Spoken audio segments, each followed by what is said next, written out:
This is Greg from an evening of old-time radio. Here are 3 relaxing shows for you.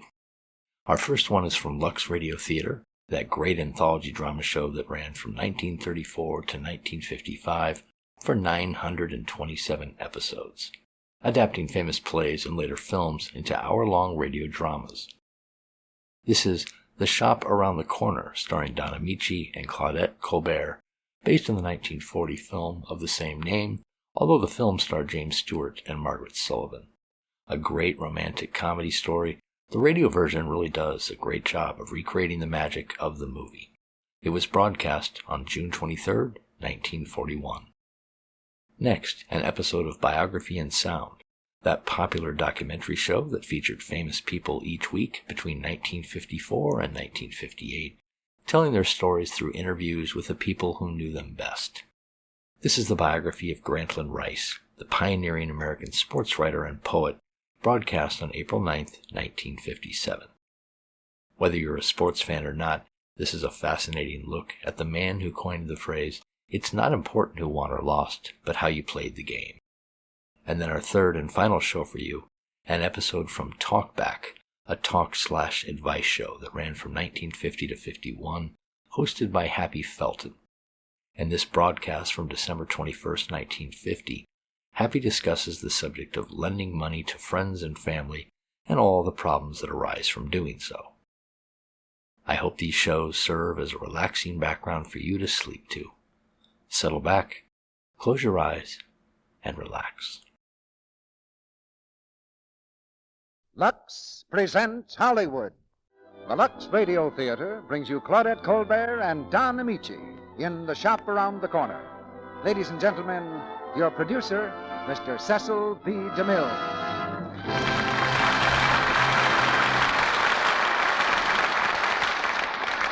Greetings from Hollywood, ladies and gentlemen.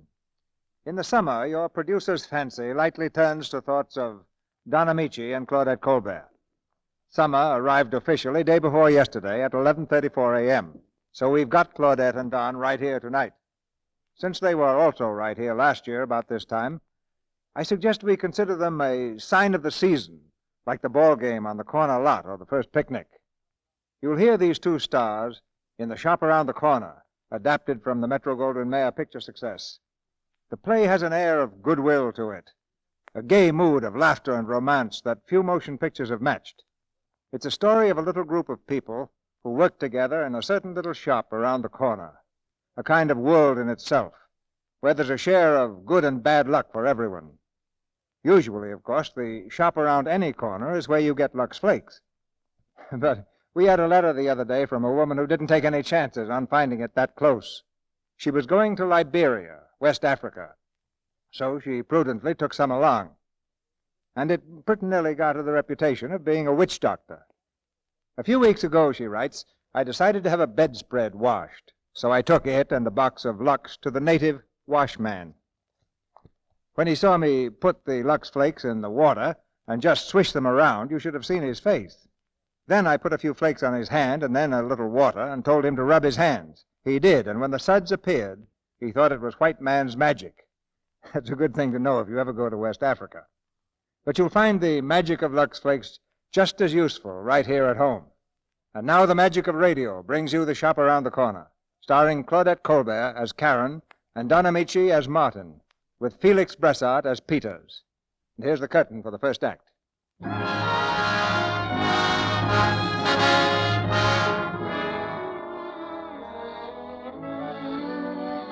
The firm of Matuchek and Company, Novelties and Leather Goods, has been doing business in the same location for 35 years.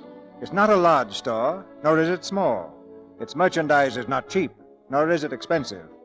This is just an ordinary everyday shop, and its clerks are ordinary everyday people. At 8:55 each morning, they stand behind the counters, dusting the goods and gossiping. At 9 sharp, they snap quickly to attention as Mr. Matuchek enters the front door and in a ringing voice delivers his first order of the day.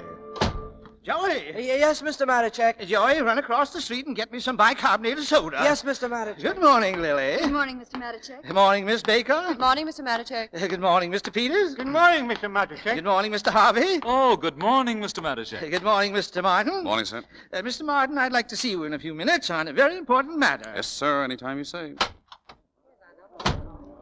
Well, Martin, won't be long now. What do you mean? Well, I hear you had dinner with Mr. Matichak and his wife last night. Oh, that, yeah. And now this morning he wants to see you about something important. You'll be the manager pretty soon. Oh, I don't know. Say, Peters, want to hear something nice? You're not the manager yet. No. It's a letter from a girl. Oh, girl. Here, listen to this, listen. My heart was trembling as I walked into the post office, and there you were, lying in box 237. I took you out of your envelope and read you right there. Oh, my dear friend. What is all this? Well, you see, I was looking through the ads in the Sunday paper, and I ran across one that said, here, I'll show you. See? A modern girl wishes to correspond on cultural subjects anonymously with intelligent, sympathetic young man. That's me. Address, dear friend, box 237. I know those ads. The papers are full of them. How long has this been going on? Well, we've exchanged 4 letters. And Peter, she's no ordinary girl. Listen, here on page 8, she says, here. Are you tall or short? Are your eyes brown or blue? Don't tell me. What does it matter so long as our minds meet? You are right. That's beautiful. Yeah, it is. And then she says, there are so many great and beautiful things to discuss in this world of ours. It would be wasting these precious moments if we told each other the vulgar details of how we earn our daily bread. I agree with you when you say, she means me, what are men and women for but to rise above the stupid necessities of the 8-hour day? You said that? Sure. You see, yes, Mr. Matichak? Martin, I can get 5 dozen more of these cigarette boxes from Nichols Brothers. What do you think of it? I think it's great. You see, you open it up like this.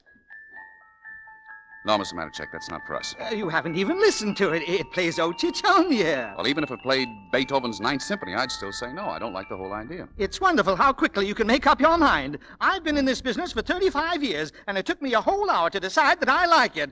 But yes, you're a genius. Harvey. Yes, Mr. Matichak. Listen, what do you think of this? Look.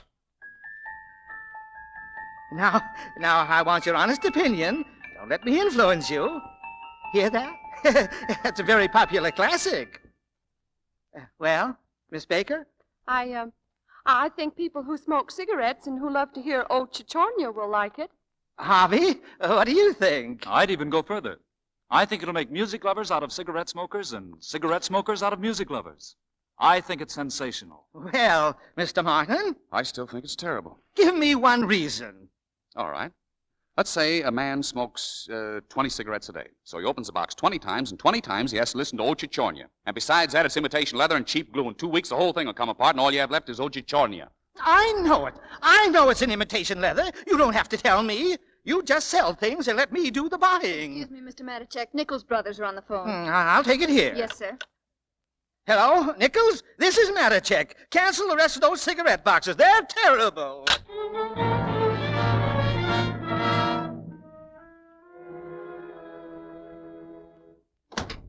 Well, good morning, madam. Good morning. Anything I can do for you? We're having a sale on purses today. Well, to tell you the truth, I didn't want to buy anything. Oh, well, that's perfectly all right. If you want to look around, just make yourself at home. Thank you. I wonder if I could see Mr. Matichak. Well, Mr. Matichak is very busy at the moment. If you'd tell me what you wanted, I'm sure I could take care of you. Well, I noticed in the window that you're having a summer sale. Oh, yes, madam. Everything is reduced 25%. Really? That's wonderful. I guess you'll do a big business. Oh, there's no question about it. We'll probably have such a big rush we won't be able to take care of the customers. Then you ought to have some extra help. Oh, we probably will. In that case, maybe you can use me. I'm looking for a job. Yeah. What's the idea? Let me go through this whole routine, Oh, well, I'm terribly sorry. I didn't mean to. Do you think you could help me to get a job here? I wish I could, but there isn't a chance. But you just told me you'd need some extra help because of the rush. Look around for yourself. You can see what kind of business we're doing. Every half hour, another customer rushes in. Well, listen, I've had a lot of experience. Yeah, but I know the situation here. I worked for 2 years at Blake & Company, and I left of my own accord, and before that, I was with Blake & Brothers for 10 months. Now, listen, if it were up to me, I'd put you to work, but I'm not the boss. So... Well, then why don't you let me see him? Because he's in a very bad mood today. I'll take a chance. Maybe I can cheer him up. Now, listen, madam, I've been here 9 years. I know Mr. Matichek inside and out. I know exactly what his attitude would be. I can tell you word for word exactly what he'd say. Mr. Martin, come here. Now, you see what you've done? Oh, I'm sorry. Mr. Martin. Yeah, coming, Mr. Matichek. So, Mr. Martin, you know every reaction of mine, eh? You know exactly what I think, even before I think it. You're not only a genius, you're a mind reader. But, Mr. Matichek. Never mind now. I'll take care of this customer. But, Mr. Matichek. Quiet. Good morning, madam. I'm Mr. Matichek. Oh, good morning, Mr. Matichek. Please have a seat. Thank you. Mr. Matichek, I was at Blake & Company. I'm sure you'll find much nicer things at our shop. No, I mean I worked there. I'm looking for a job. A job? You mean, oh, no. That's impossible.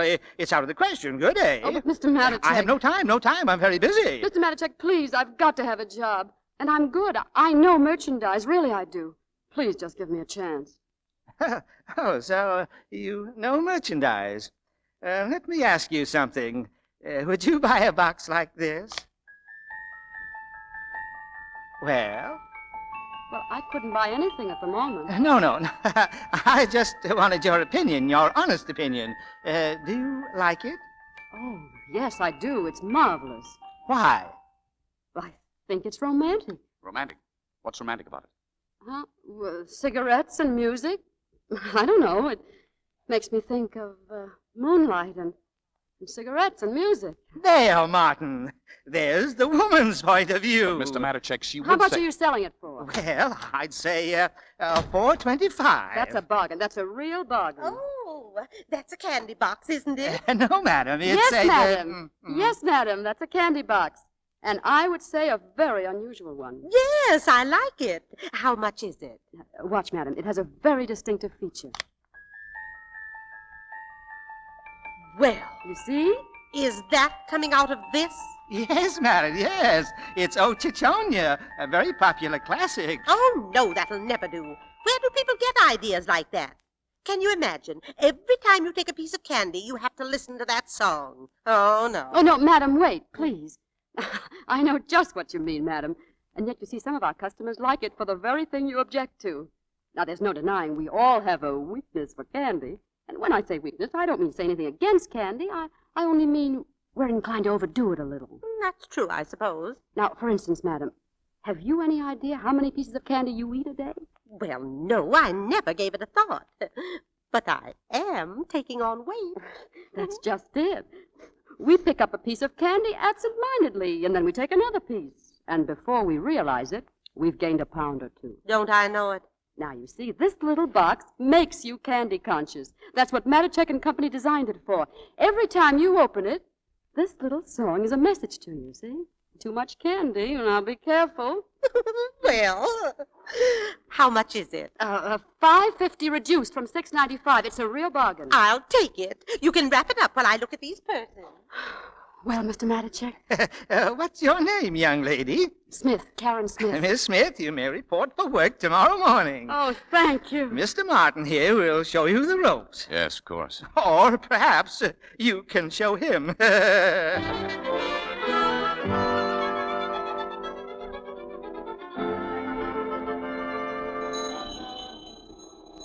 the needy, Christmas dinners for the needy. You're late this morning, Martin. No, it's only 10 up. Morning, Martin. Hello, Peters. Hello. Morning, Mr. Harvey. Oh, say, Martin, can you come to the house tonight? No, I'm sorry, Peters. I have a big dinner date tonight. Oh, with the boss again? No, he doesn't invite me anymore. Say, how do you figure him out? Well, I give up. It's certainly difficult to get along with him these days. He hardly talks to me anymore. You know what I think? I think he's having trouble with his wife. Who is? Matichek? I wasn't talking to you, Harvey. You said Matichek was having trouble with his wife? I didn't say that at all. I only Never said... mind, Peters. Go on, Harvey. You got work to do, haven't you? Sure. We all have. I don't like that fellow. Say, we better get this counter dusted before Matichek gets here. No, I do it, Martin. No, we'll both do it. Say, Peters, Hmm? you mind if I ask you a personal question? No, go ahead. Now, this is very confidential. Peters, suppose a fellow like me wants to get married. Oh, well, that's wonderful. Who is the girl? Now, listen, I only said suppose. Oh. Now, look, how much does it cost you to live? Just you and Mrs. Peters, leaving out the children. Why fool yourself? Well, let's say Temporarily. How much does it cost? Oh, it can be done, and very nicely. Naturally, you can't be extravagant. No. Well, suppose a fellow took a 3-room apartment, kitchen, living room, and bedroom. Where do you eat? In the kitchen. You get a nice big kitchen. Well, then where do you entertain? Entertain? What are you, an ambassador? Listen, if someone is really your friend, he comes after dinner.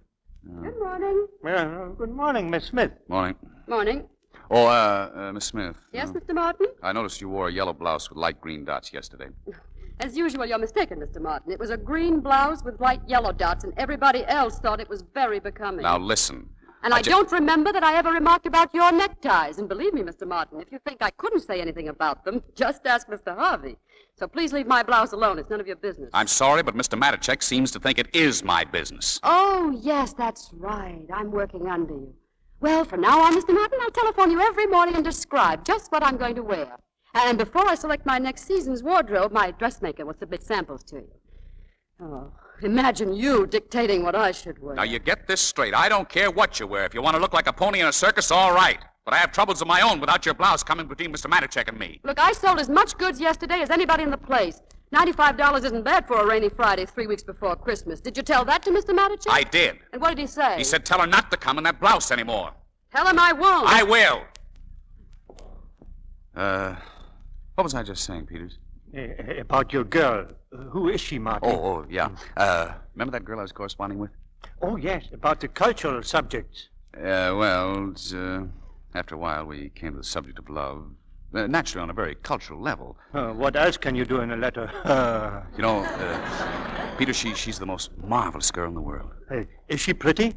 She has such ideals, Peter. She's so far above the girls you meet today. There's simply no comparison. I see. She's not pretty. Oh, what's the difference? As a matter of fact, I don't know whether she is or not. You see, I haven't met her yet. You haven't? No, I keep on postponing it. I'm scared, Peters. You see, this girl thinks I'm the most wonderful person in the world, and after all, there's a chance she might be disappointed. Yes, there's a chance. On the other hand, you might be disappointed, too. Oh, no. No, I won't. I'm as sure of that as I am my own name. Peters, I'm meeting her tonight for dinner. Where? In a restaurant on 8th Street. I suppose you're going to wear a red carnation, huh? Yes, I am. And she's going to have one as a bookmark and a copy of Tolstoy's Anna Karenina. Gee, I haven't slept for days. What's her name? I don't even know that. I just call her Dear Friend or Dear Box 237. Oh, Dear Box 237. Oh, I'm sure she'll be beautiful. Well, not too beautiful. What chance would there be for a fellow like me? What do you want, a homely girl? No, not good for just a lovely average girl. That's all I want. Good morning. Morning, Mr. Mayor. Morning. I just want to tell you our window looks terrible. There isn't a store on the street that doesn't look better. So wonder we get any customers. Everybody will have to stay tonight to redecorate. Stay. Tonight of all nights. There goes your date with Box 237. Yeah.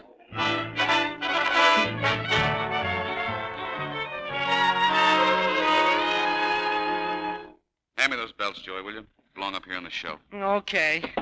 Say, Mr. Martin, do you think I have to work tonight, too? After all, I'm a child. No, you don't have to say tonight. No kidding? I'll straighten it out with Mr. Matichek. Oh, gee, thanks.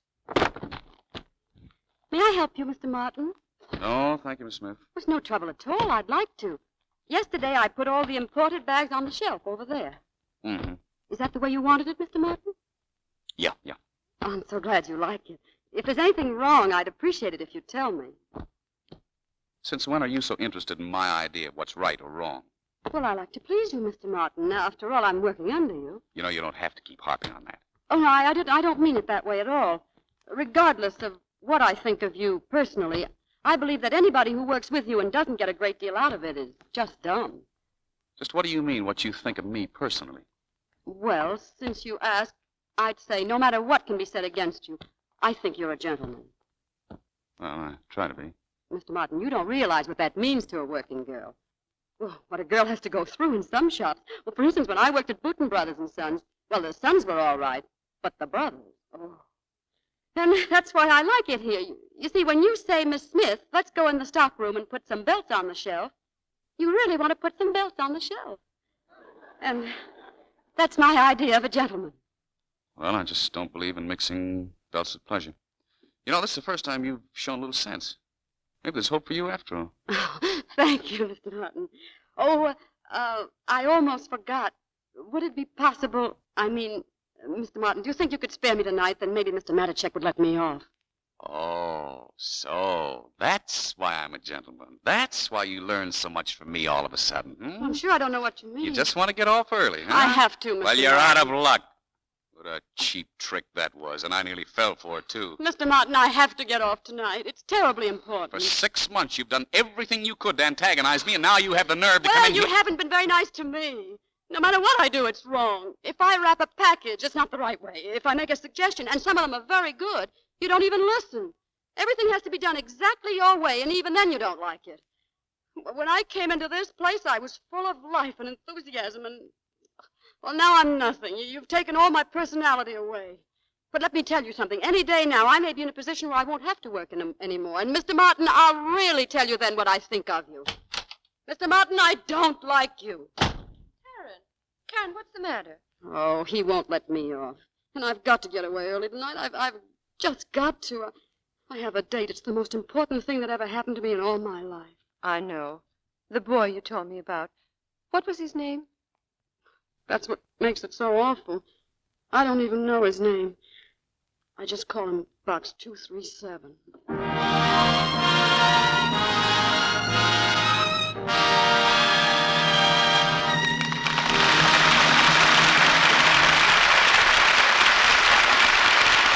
In a moment, you'll hear Act 2 of The Shop Around the Corner, starring Don Amici, Claudette Colbert, and Felix Bressart. Oh, Sally, you have a story for us during our brief intermission, haven't you? Yes, Mr. Ruick. Let's pretend we can all fly wherever we will, swiftly yet invisibly. Here we are, then, on a warm June evening near the front porch of a pretty little home somewhere in America. There's a young man sitting on the porch with his wife.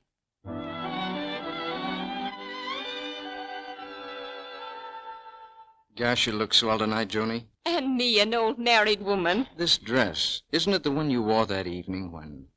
What evening, silly? Well, it was a pink dress anyway, like this one, and when I saw you in it, it took my breath away. And when you got it back? Why, then I begged for the job of buying your dresses all my life.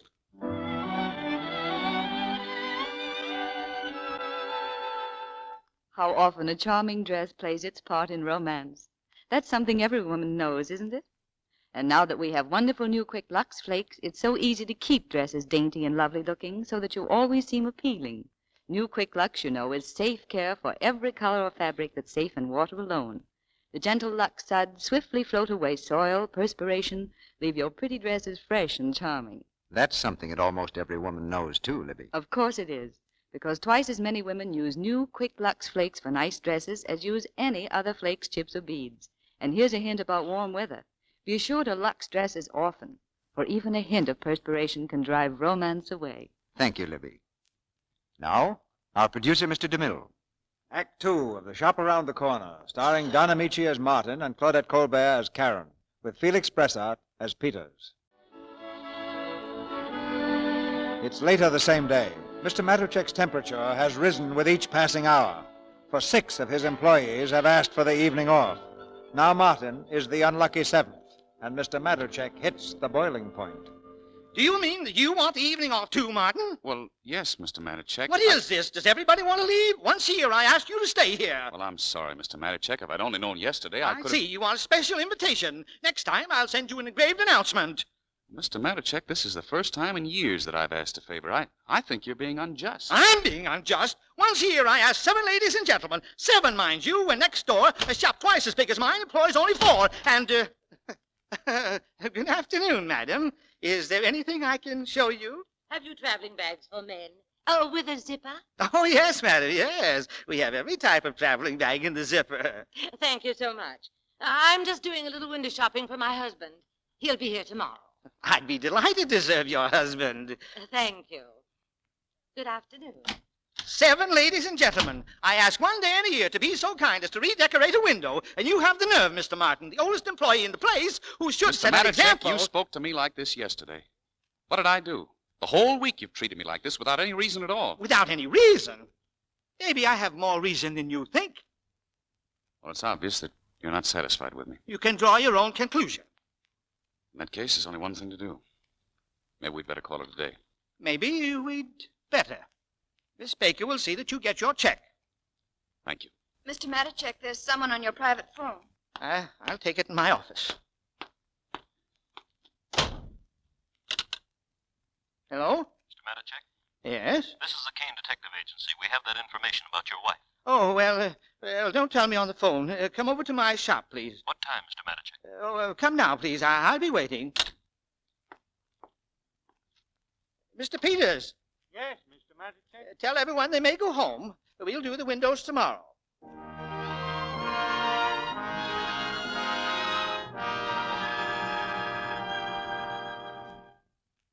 Sit down, please. Thank you. Well, it's true about my wife? I'm afraid so, Mr. Matichek. Now, here we have the complete record from our operatives, two of our most reliable men. Go on. Report on Mrs. Emma Matichek. On December 6th, Mrs. Matichek left her apartment at 8:45. She walked 2 blocks up to 10th Street. There, Mrs. Matichek was joined by a young man. A young man? Yes, your suspicions were correct, Mr. Matichek. The man was one of your own employees. I know. He's been to my house for dinner.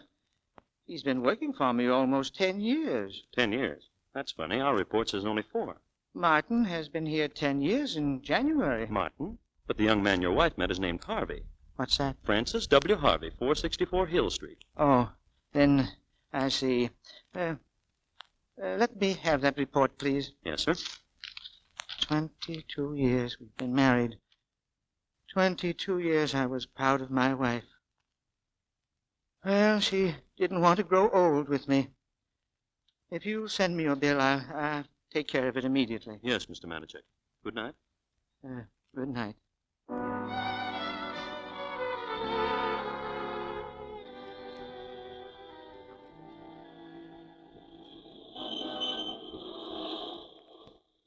Is this a restaurant where you were going to meet her? Yeah.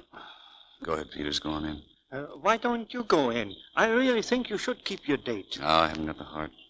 Not after what happened today. I was going to get married. Now I haven't even got a job. Peters, do me a favor and deliver my note, please. All right. And look, Peters, I don't want to know what she looks like. If she's homely, I've got enough bad news for one day. If she's lovely, it'll make it so much more difficult, so don't tell me. No, I won't.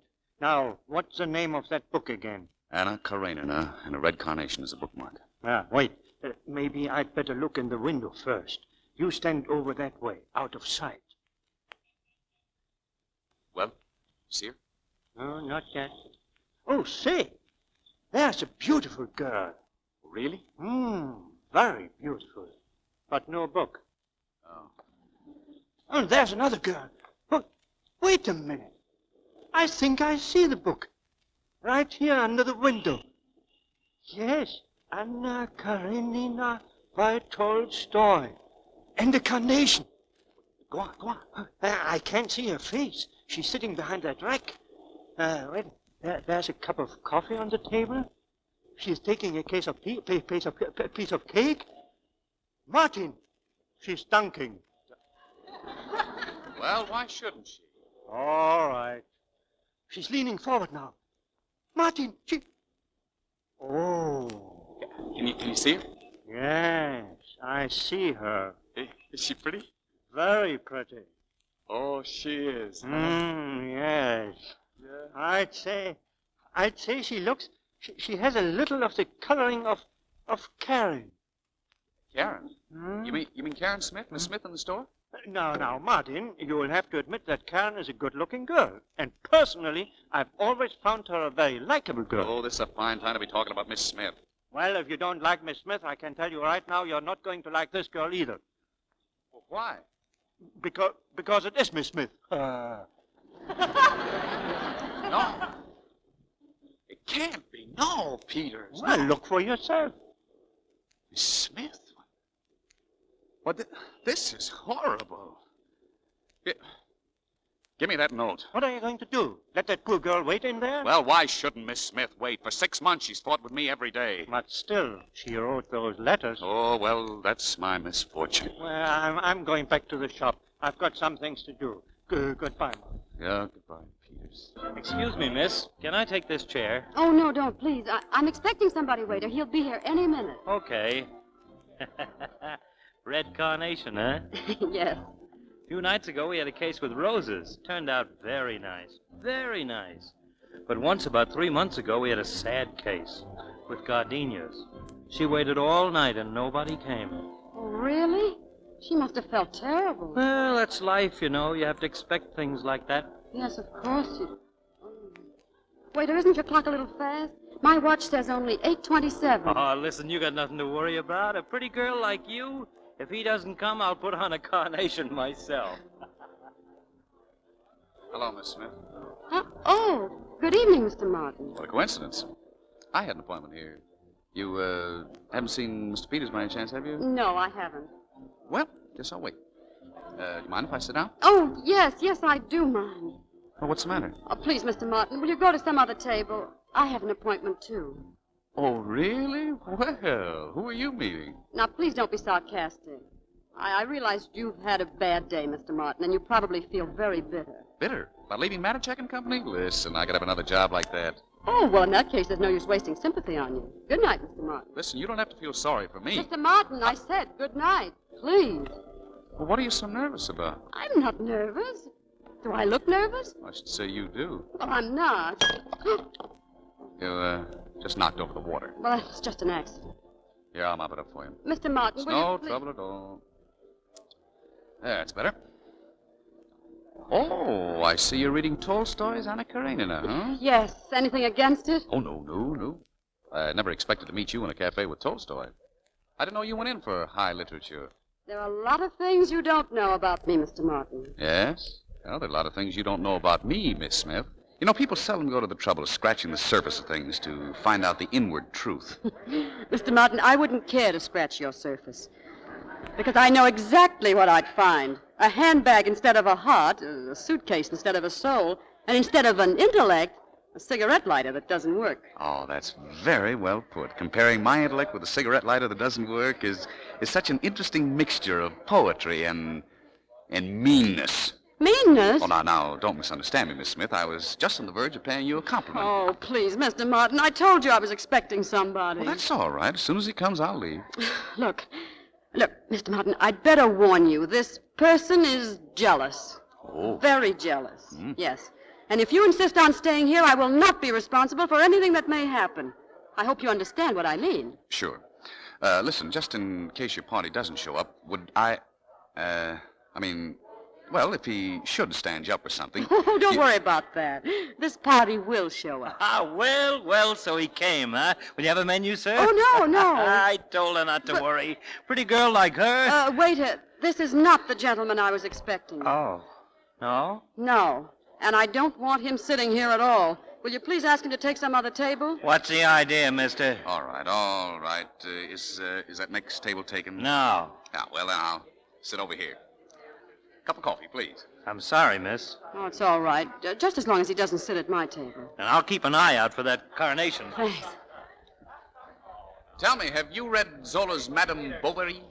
Madame Bovary is not by Zola. Will you please go away? Now, look, Miss Smith. Oh, what are you trying to do? Ruin my evening? What have I ever done to you? Why do you hate me so? I don't hate you. Oh, I suppose you love me. No, why should I? What have you ever done to make me love you? I don't want you to love me. Well, I don't. You know what that song reminds me of? Yes, thank you. 24 unsold cigarette boxes. No, you're wrong again. It reminds me of a girl who was looking for a job. And a very nice girl, I thought. Oh, really? How you've changed. That was before you began to make fun of me, giving imitations of me in the locker room. And I want to take this opportunity, Miss Smith, to inform you that I am not bow-legged. Aren't you? No, I'm not. Oh, I have information to the contrary. Mr. Harvey told me you have your trousers specially made. That's a lie. I've never been to a tailor in my life. And if you think I'm bow-legged, you come out on the sidewalk with me and I'll pull up my trouser legs. Don't you dare. How would you like it if I made remarks about your hands being red? That's exactly what you did yesterday. Yes, but only after you made fun of my legs. And they aren't red at all. No, not anymore, after I called your attention to them. And let me tell you something else, Miss Smith. You may have beautiful thoughts, but you certainly hide them. So far as your actions are concerned, you're cold and snippy like an old maid. And you'll have an awful tough time trying to make any man fall in love with you. Oh, Mr. Martin, you're getting funnier every minute. I could show you a few letters that might open your eyes. No, maybe not. No, you probably wouldn't understand what's in them. They're written by a type of man so far above you that it's ridiculous. I have to laugh when I think of you calling me an old maid. You!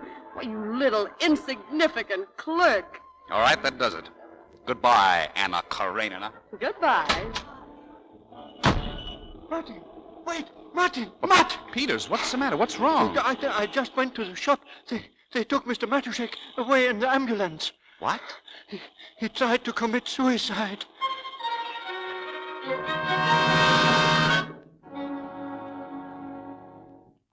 Mr. Matuszek, are you all right?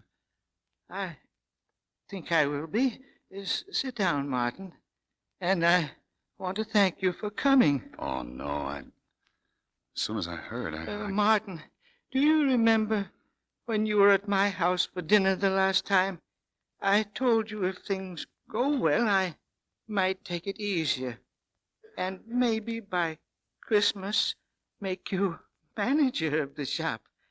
Well, now I have to take it easier. Would you care to work for me again after... Mr. Matuszek, don't even think about it. That's all over. Is it possible that I ever distrusted you, Martin? I hated you. I couldn't stand your presence anymore. That's how far jealousy can drive a man. Jealousy? I don't know what you mean. When I first got that anonymous letter, I laughed at it. My wife having secret rendezvous with one of my employees. But you can't throw a letter like that away. It stays with you, every word. But how could you suspect me? I know now that it was Harvey. But you see, you were the only one from the shop who came to my home. You sent flowers to my wife. Well, I was only You don't have to tell me. But if this poison once gets into your mind, please try to understand. Sure, I understand. Martin, here are the keys to Matuszek and Company. Thank you. What'll I do about Harvey? Harvey? I want him very quietly dismissed. Quietly dismissed. Yes, sir, I'll take care of it, Mr. Matuszek.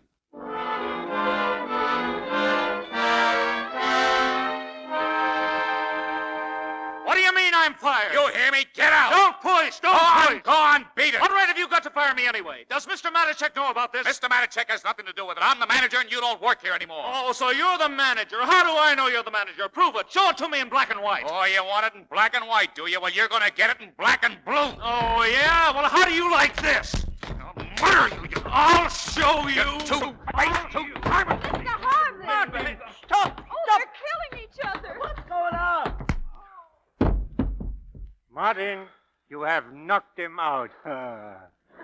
Peters, you enjoy. Throw him out of here. Go on. I got his legs. Peters, the back way, and do it quietly. Mr. Matuszek doesn't want any fuss. Miss Smith, you wait here. Watch his head, Joey. Why? He wouldn't feel it.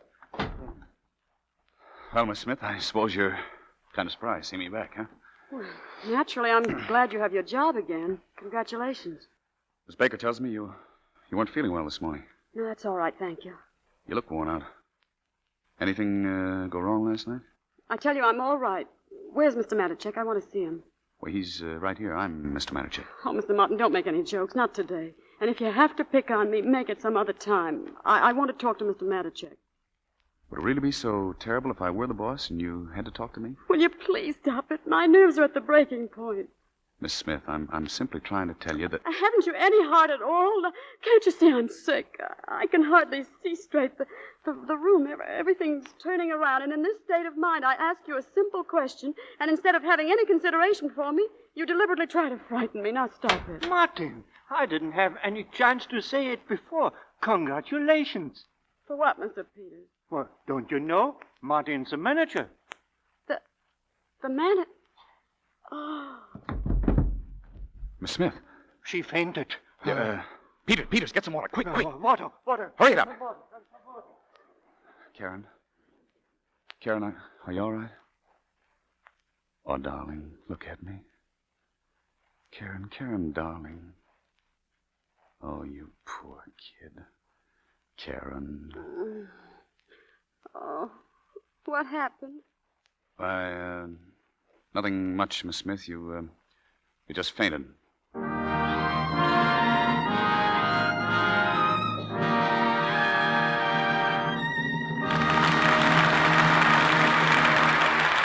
pause now for station identification. This is the Columbia Broadcasting System. Mr. DeMille presents Act 3 of The Shop Around the Corner, starring Claudette Colbert, Don Amici, and Felix Bressart, in just a moment. Now, I want to send a birthday message. Next Saturday, June 28th, is the big day, and I want to wish a very happy first birthday to Catherine, Clarence, and Richard George of Atlantic City, New Jersey. My goodness, Mr. Ruick. 3 birthdays all on the same day? You don't mean... I certainly do, Sally. They're triplets. 3 of the cutest, brightest babies you ever saw. But my, they were tiny when they were born. Why, one of them weighed only 2.5 pounds. Here's what their mother, Mrs. C.B. George, Jr., says about them. Will you read it, Sally? Mm-hmm. The triplets were such little mites they needed extra special care. For months they were wrapped in cotton wool. Their skins are so tender that I'm very careful about the way I wash their clothes, too. I use Lux Flakes for every single thing that touches them. Lux is so safe and gentle, I know it has nothing in it to irritate a baby's sensitive skin. That's something every mother can count on. Wonderful Lux purity. Mrs. George goes on to say, New Quick Lux Flakes are so fast I get suds in a jiffy, and a little goes so far. It's thrifty, too. When you have as many as 60 diapers a day to wash, as well as rompers, dresses, nighties, and woolies, well, you can see that speed and thrift are important. Now, that's a fine tribute to Lux Flakes, isn't it? And a well-deserved one, because New Quick Lux is a wonderful help to a busy mother. It's so gentle, safe for anything, safe in water. With Lux Care, soft, woolly shirts and blankets stay fluffy and unshrunken. Pretty dresses and bright-colored sunsuits stay fresh and new-looking longer. And best of all, there's nothing in New Quick Lux to irritate a baby's sensitive skin or to roughen a mother's hands. No harmful alkali of any kind. Give all baby things this superlatively gentle care. Now, Mr. DeMille returns to the microphone. The curtain rises on the 3rd act of The Shop Around the Corner. Karen Smith has had no further letters from her unknown admirer, Box 237. This misfortune, combined with Martin's appointment as manager, has proved too much for her. So she's taken to her bed with a bad case of nerves. Now she has a visitor, none other than Mr. Martin, alias Box 237.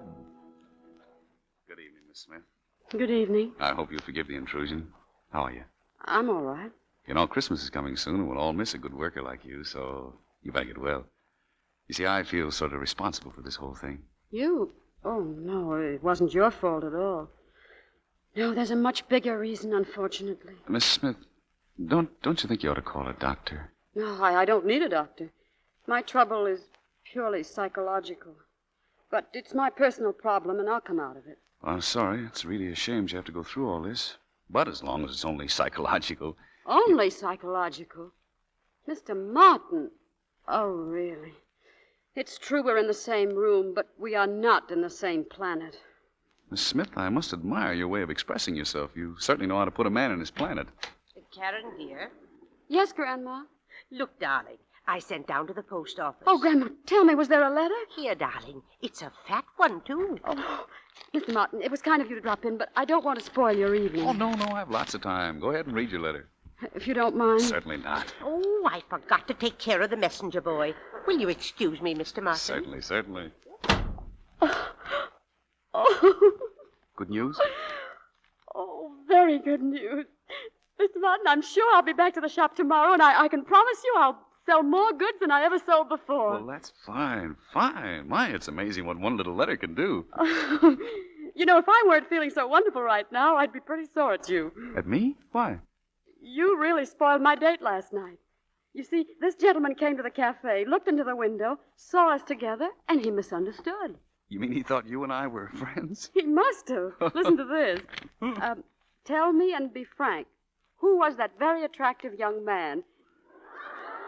He's just the type women fall for. Now, isn't that marvelous? Yes. I'm sorry I caused you so much trouble. Oh, no, I'll straighten that out. Let him be a little jealous. It won't hurt him. You know, he doesn't seem to be much of a man, though. He's afraid to come to a table because another man is there. Oh, he was not afraid. Well? He's just tactful and sensitive.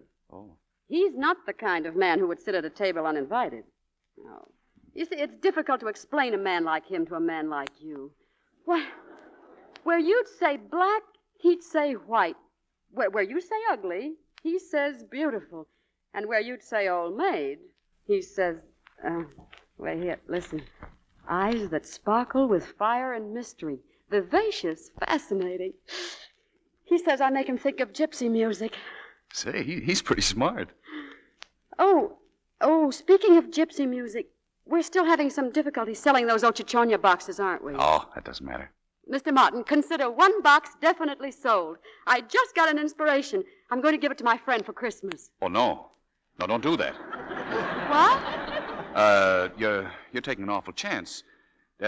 Look, why don't you give him a wallet? I know he'll be crazy about it. And we have those new imported pigskins. Oh, no, I'm not interested. Look, I'll make you a special price. No, I'm sorry. And another thing, a wallet is not only practical, it's romantic. On one side, he carries your last letter. On the other side, your picture. And when he opens it, he finds you, and that's all the music he wants.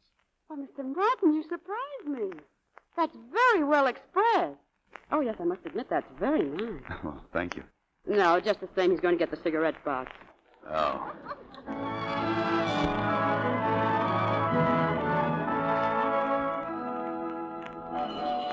Help the needy. Christmas dinners for the needy. Everybody help. Merry Christmas, Mr. Matacek. Well, Merry Christmas to you, officer. I haven't seen you for quite a while, Mr. Matacek. Yes, I'm supposed to be pretty sick, but it's Christmas Eve, and I just couldn't stand it any longer. I'm going in and help. Well, take it easy, Mr. Matacek. Merry Christmas. Merry Christmas. Oh, look, Mabel, do you think Howie would like that briefcase?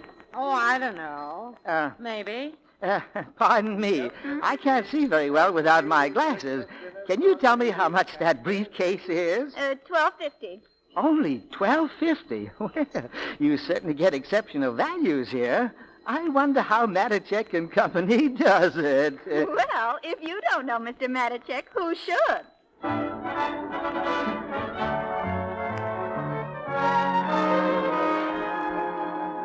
Ladies and gentlemen, my good friends, we have just had our biggest day since 1929.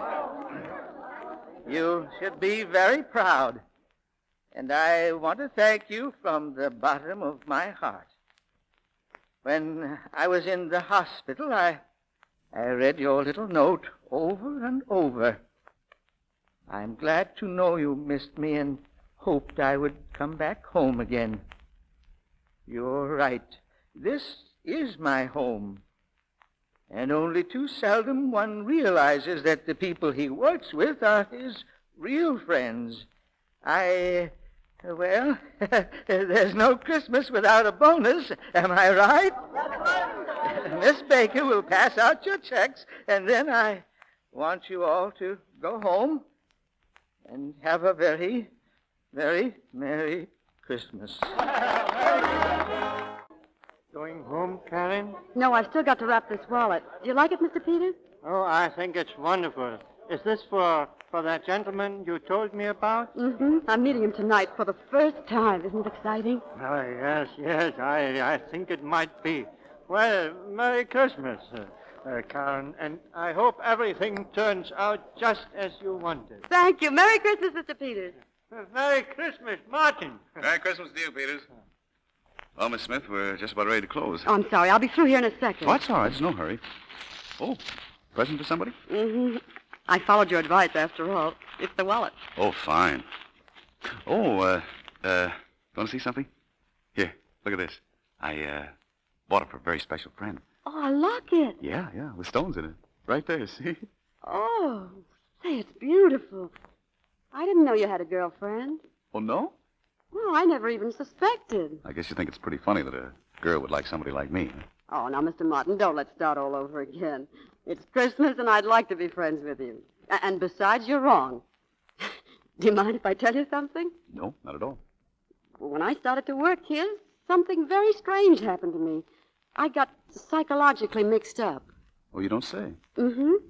I found myself looking at you again and again. I just couldn't take my eyes off you. Oh, really? Yes, and all the time I was saying to myself, Karen Smith, what's the matter with you? This Martin's not a particularly attractive man. Oh. I hope you don't mind. Oh, no, not at all. And now comes the paradox. I caught myself falling for you. Fall? Oh, I can't believe that. Oh, yes, Mr. Martin. In those first few weeks, there were moments in the stockroom when you could have swept me off my feet. Well, now I'm getting psychologically mixed up. Well, you see, I was a different girl then.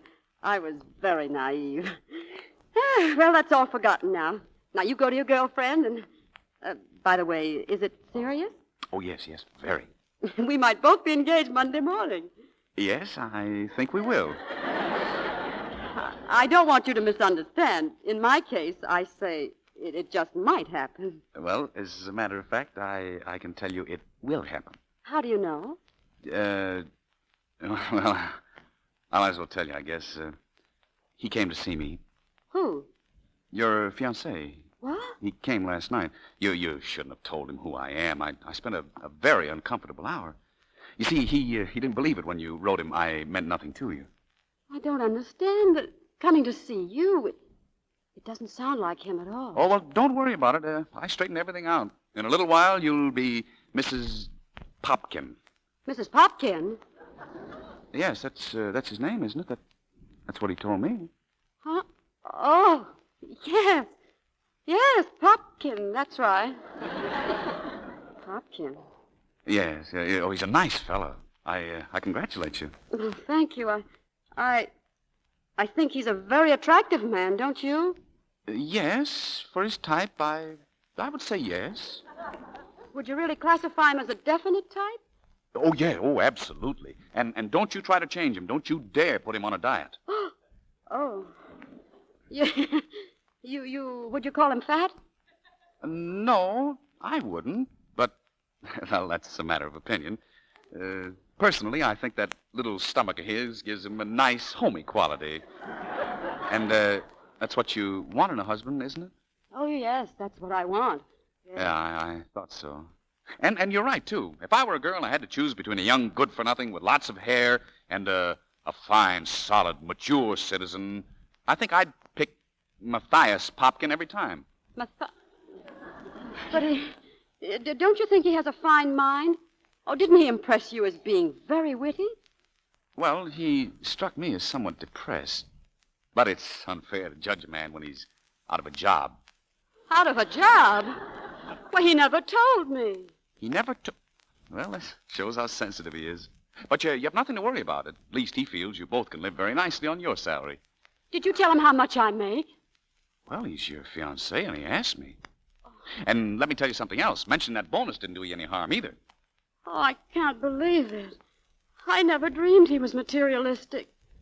Why, if you read his letters, such ideals, such a lofty point of view, Oh, this is horrible. Oh, I'm sorry you feel this way. I hate to think I spoiled your Christmas. I built up such an illusion about him. I thought he was perfect. And I had to be the one to destroy it. Oh, that's all right. I really ought to thank you.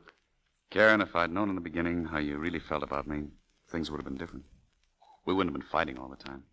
If we did, it wouldn't have been over handbags and suitcases, but something like, well, should your grandmother come and live with us or not? It's very sweet of you to try to cheer me up like this, but I think we'd better say good night. You have an engagement, and so have I, and we shouldn't be late. Good night. No, wait a minute, wait. You know what I wish would happen? When your bell rings at 8:30 tonight and you open the door, and instead of Popkin, I come in.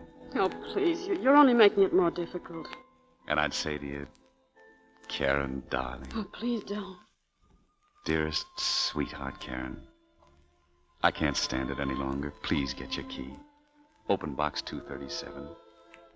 Take me out of my envelope and please kiss me. No, Mr. Martin, stop. You mustn't. What? What did you say? Oh! Dear friend, dear box 237. Oh, you you a dear friend. Yes. Are you disappointed? Oh, no. Well, psychologically, I'm very confused, but personally, I don't feel bad at all. You wrote all those wonderful letters. Uh-huh. You like me? Oh, Karen, I love you. Oh, that night, the time you came to the restaurant, I was terribly rude to you, wasn't I? Oh, it was nothing at all. Yes, I was. Don't you remember why I called you bow-legged? Yeah. If I wanted to prove that I wasn't, I was going to go out in the street and pull up my trouser legs. Well, would you mind very much if I asked you to pull them up now? Well, certainly not. You see? Oh, darling. Oh, darling, isn't it a wonderful, wonderful Christmas?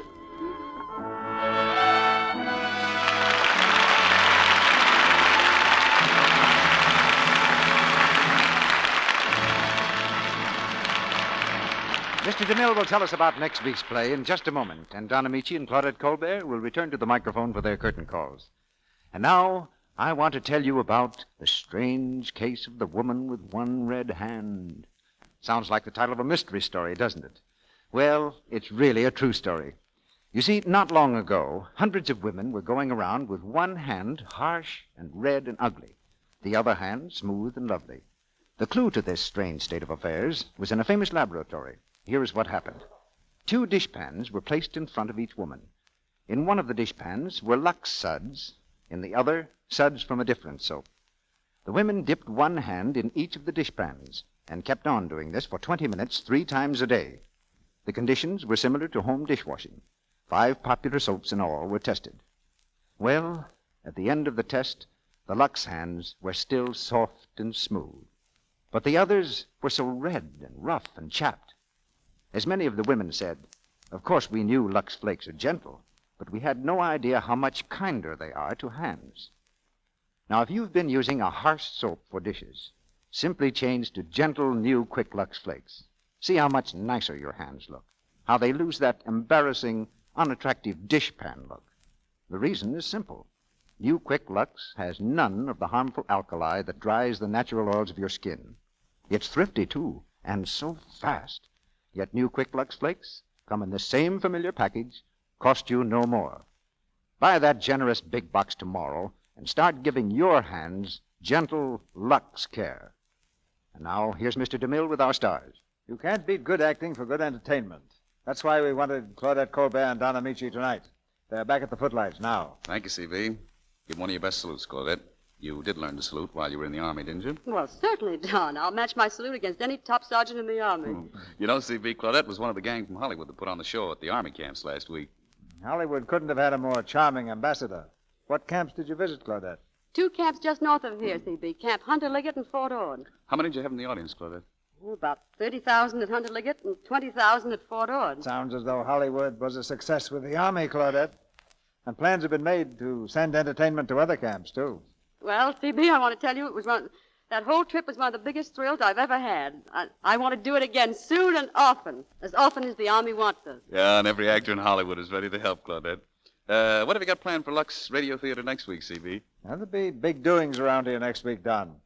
And these 2 names will tell you what I mean. Cary Grant and Myrna Loy.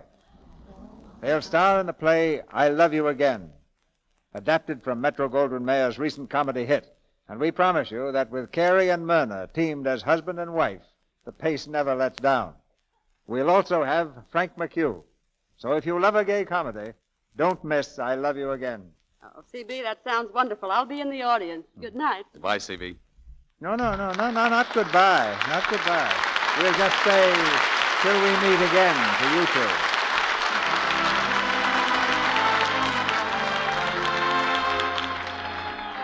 Our sponsors, the makers of Lux Flakes, join me in inviting you to be with us again next Monday night when the Lux Radio Theater presents Myrna Loy and Cary Grant in I Love You Again with Frank McHugh. This is Cecil B. DeMille saying good night to you from Hollywood.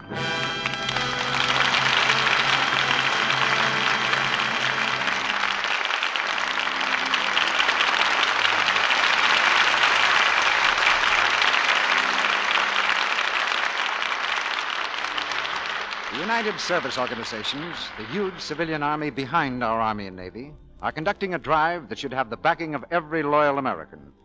There is a USO headquarters in your community. They'll be glad to tell you how you can help in this great work. Claudette Colbert will soon be seen in the Paramount picture, Skylark. Don Amici has just finished making the Paramount picture, Kiss the Boys Goodbye. Felix Bressart will soon be seen in the Metro-Goldwyn-Mayer picture, Blossoms in the Dust. The part of Mattercheck was played tonight by Leo Cleary.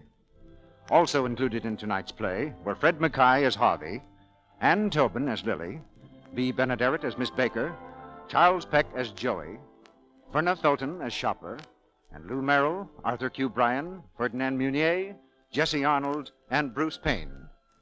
Our music is directed by Louis Silvers, and your announcer has been Melville Roick.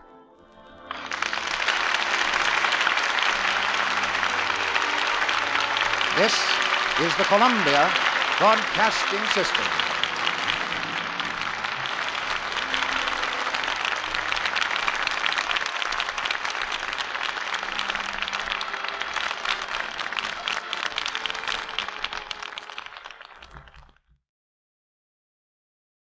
The National Broadcasting Company presents They Knew Grantland Rice, another in a series of biographies in sound.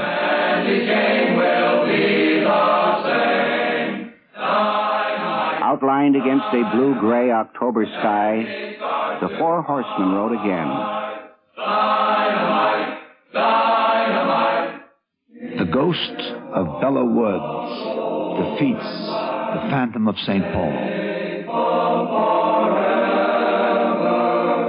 He loved the games that he wrote about, and he was a student of everything that he wrote about. And I suppose that's one reason that he was such a great writer. Within the next 55 transcribed minutes, the voices of Gene Tunney, Clarence Buddington Kellen, Bill Coran, Tris Speaker, Jim Crowley, Red Smith, and many other famous names in the world of sports, letters, and business. They all knew Grantland Rice, the gentle man who brought sports into millions of American homes. For this biography in sound on the Dean of Sports Writers, your narrator is the Dean of the nation's sportscasters, Tom Manning. I want you to take a little trip with me, back to the time when the Saturday football game was the biggest thing in your life, when your heart could be thrilled by victory or broken by defeat. Can you go back to that part of your life? Can you see those crowds again, hear those bands, feel the excitement when that opening kickoff spirals down the field?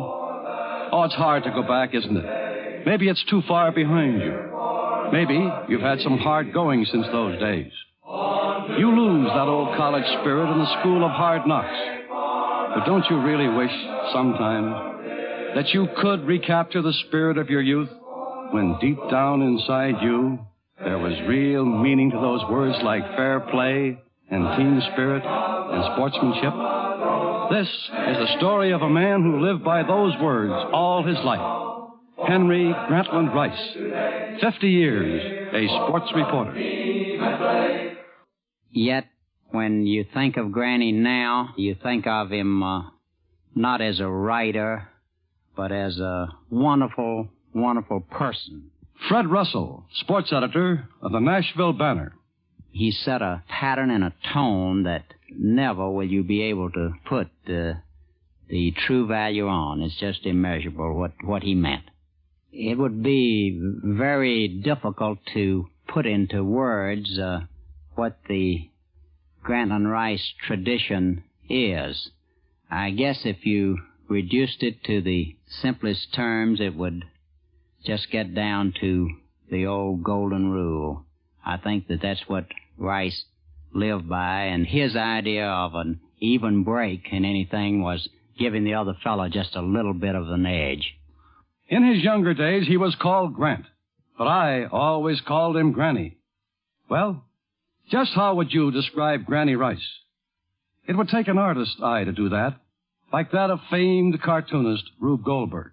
He was a fellow about 6 feet tall, never cared about clothes, He generally wore blue suits, and he wouldn't go to the tailors. I think his wife had to drag him. And he wore kind of battered hats and just shirts. I mean, his clothes were undistinguishable. There was nothing about them that you would recognize as something that was selected with with any care. He just put clothes on. He had nice features. He had fine features, very delicate nose and mouth, and his ears stuck out a little, and he lost his hair in later years. But he had a very kind face. He was never got excited. He walked along a little bit stooped with a slight shuffle. And I'd say he was a very gentle, nice-looking man. It's strange what you remember about a friend. His smile, perhaps, or his voice, or maybe his preferences in food. If we would lose Granny in the crowd, the surest way to find him would be to follow a waiter that have in a tray clam chowder, always clam chowder, a dill pickle, a cracker, a piece of cheese, and a martini cocktail. That from Frank Stevens, president of the Harry M. Stevens Catering Company. That's the outfit that sells the hot dogs and soda pop and other refreshments at most of our great sporting events. A sports reporter is a nomad, as portable as the typewriter he carries. His professional life is a round of crowded press boxes, steaming locker rooms, and lonely hotel rooms. He deals with younger men engrossed in physical exertion.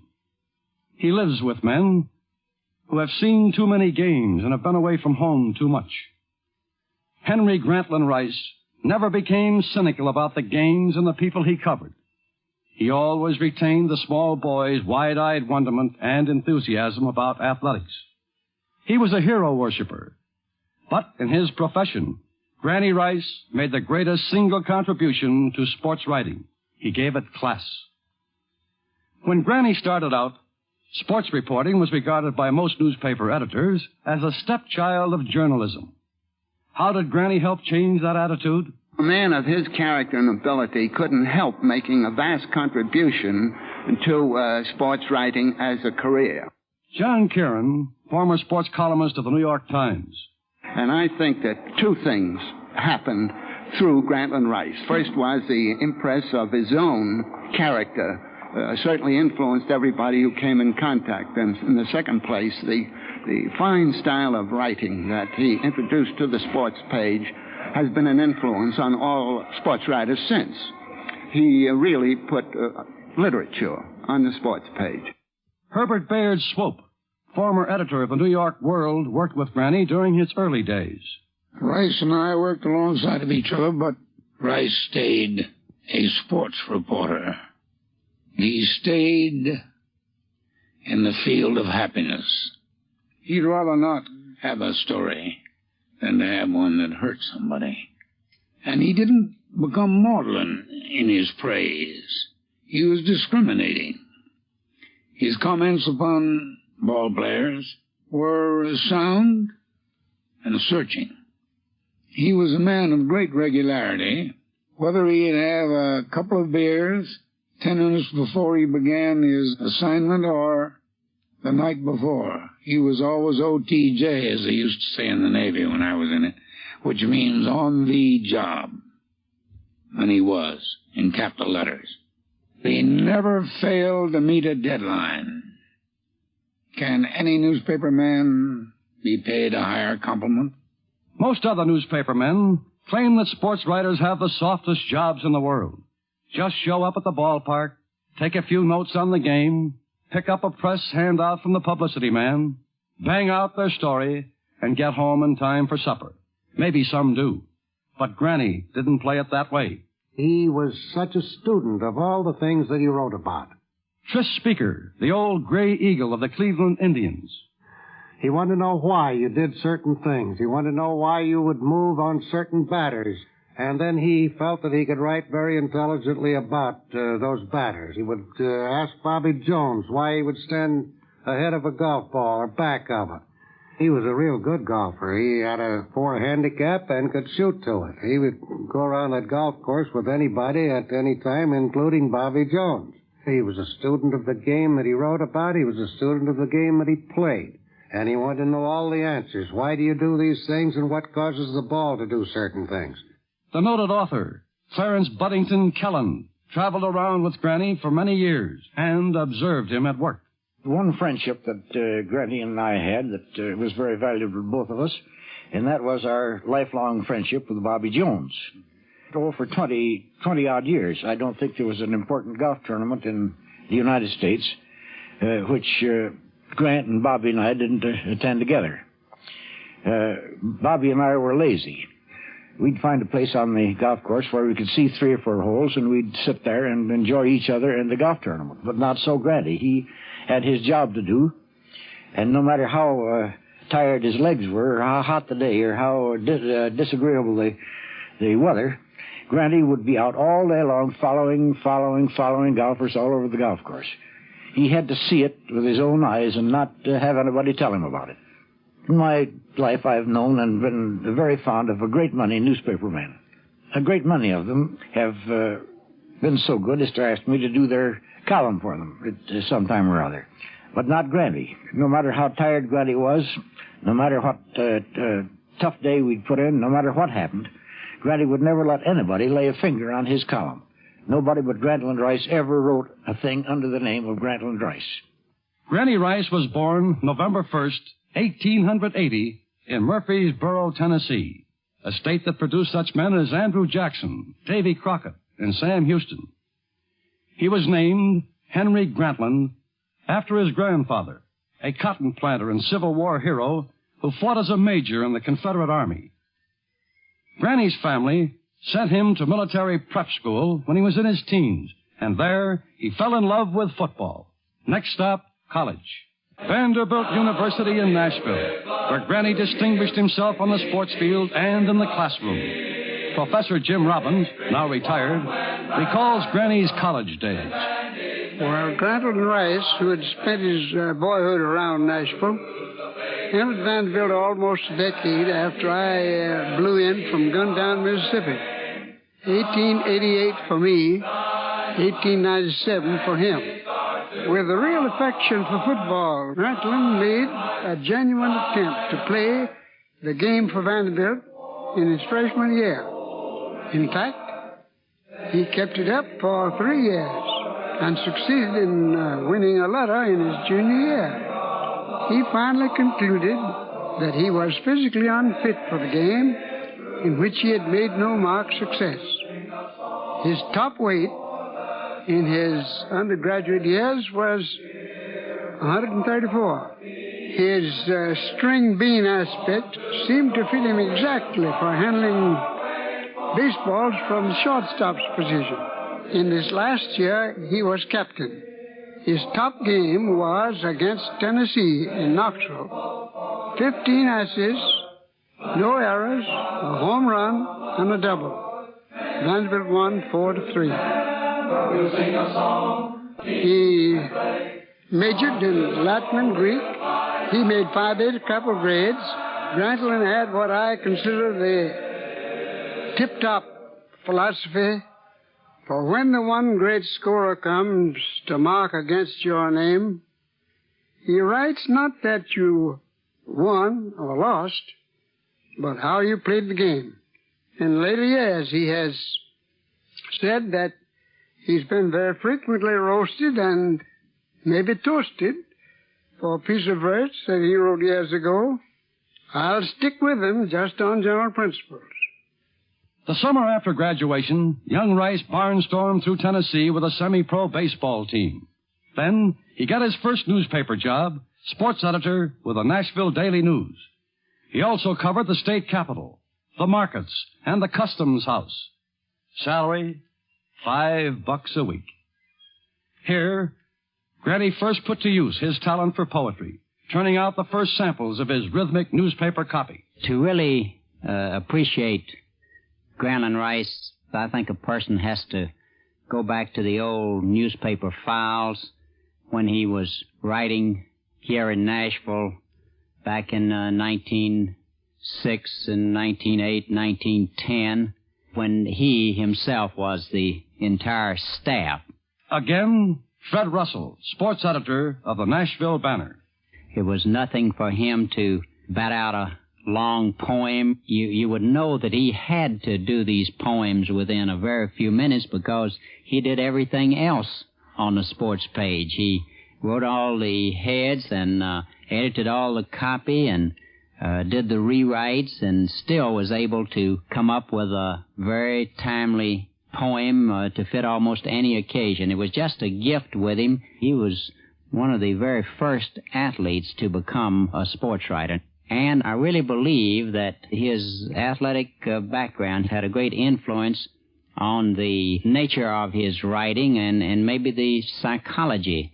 Having been an athlete, Rice brought to sports a new type of writing. I received a letter recently from a teammate of his on the Vanderbilt baseball team of 1901. In this letter, he said the Nashville team of 1902 wanted to sign Grantland Rice, but that his father and his grandfather frowned on a professional career, and they discouraged him from that. Newspapermen were always on the move back in those days. I guess they still are today. And then, as now, the ambition of most newspapermen was to head north to the major league cities for the big league assignments and the big league stories. Granny was no exception. He arrived in Cleveland to become sports editor of the Cleveland News. One of the men who came to work for Granny was Ed Bang, the present sports editor of the News and, since Granny's death, the dean of the nation's sports writers. I was on the Youngstown Telegram, sports editor down there, and then I came up to meet Grantland, and I was so impressed with him that I sacrificed considerable money to get into the big league. That was in 1907. Granny had been up here since 1905. Now, Granny, one of the things he told me when I took over the job, he says, Ed, he says, there's one thing you want to bear in mind. He said all newspaper men should ever have it in mind, and that is this. He says, if a ball player makes a mistake, a football player pulls a boner, or a fighter is a little bit short, don't riddle him with bullets. Just think of the same mistakes that you made that day. And I think it was the best advice that anybody ever gave me. Granny Rice never regarded athletes as just cold-blooded copy. He was always trying to help them, either in print or in person.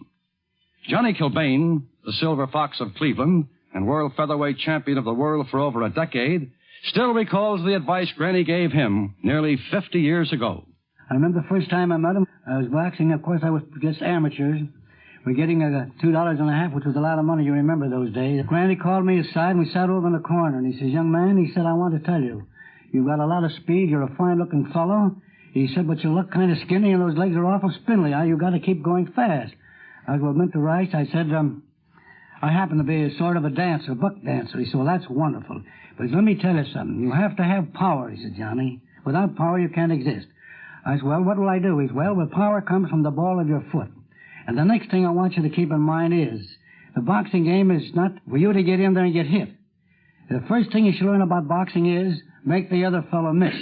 Years after then, occasionally in New York, every place I'd go, we'd always come to the back room and sit down and go out and have a little corned beef and cabbage. It was quite a storyteller when he got a belly full of that, boy. Well, if Johnny didn't remember that corned beef and cabbage, his name wouldn't be Kilbane. Granny felt he was making enough money in Cleveland, so he decided to get married. The girl was Kate Hollis, Kit to Granny, of Americus, Georgia. They had met while Granny was working on the Atlanta Journal. In 1907, Granny left the sports pages of the Cleveland News in the hands of Ed Bang, returned to Nashville as sports editor of the Nashville Tennessean, a new paper just starting operation. He also coached the Vanderbilt baseball team. Then, 3 years later, New York. The big town and the big time beckoned, and Granny headed north again to work for the New York Evening Mail. The salary was lower than what he got in Nashville. But New York was the place to be if you were a newspaperman, and particularly if you were a sports writer. This was Mecca. This was where the top newspapermen congregated, and the top athletes. Granny liked New York. One of the lifelong friends he made in Manhattan was John Wheeler, a reporter for the New York Herald, and now head of the North American Newspaper Alliance. When World War I broke out, Grant, who was well beyond the draft age, went back to Tennessee and volunteered as a private.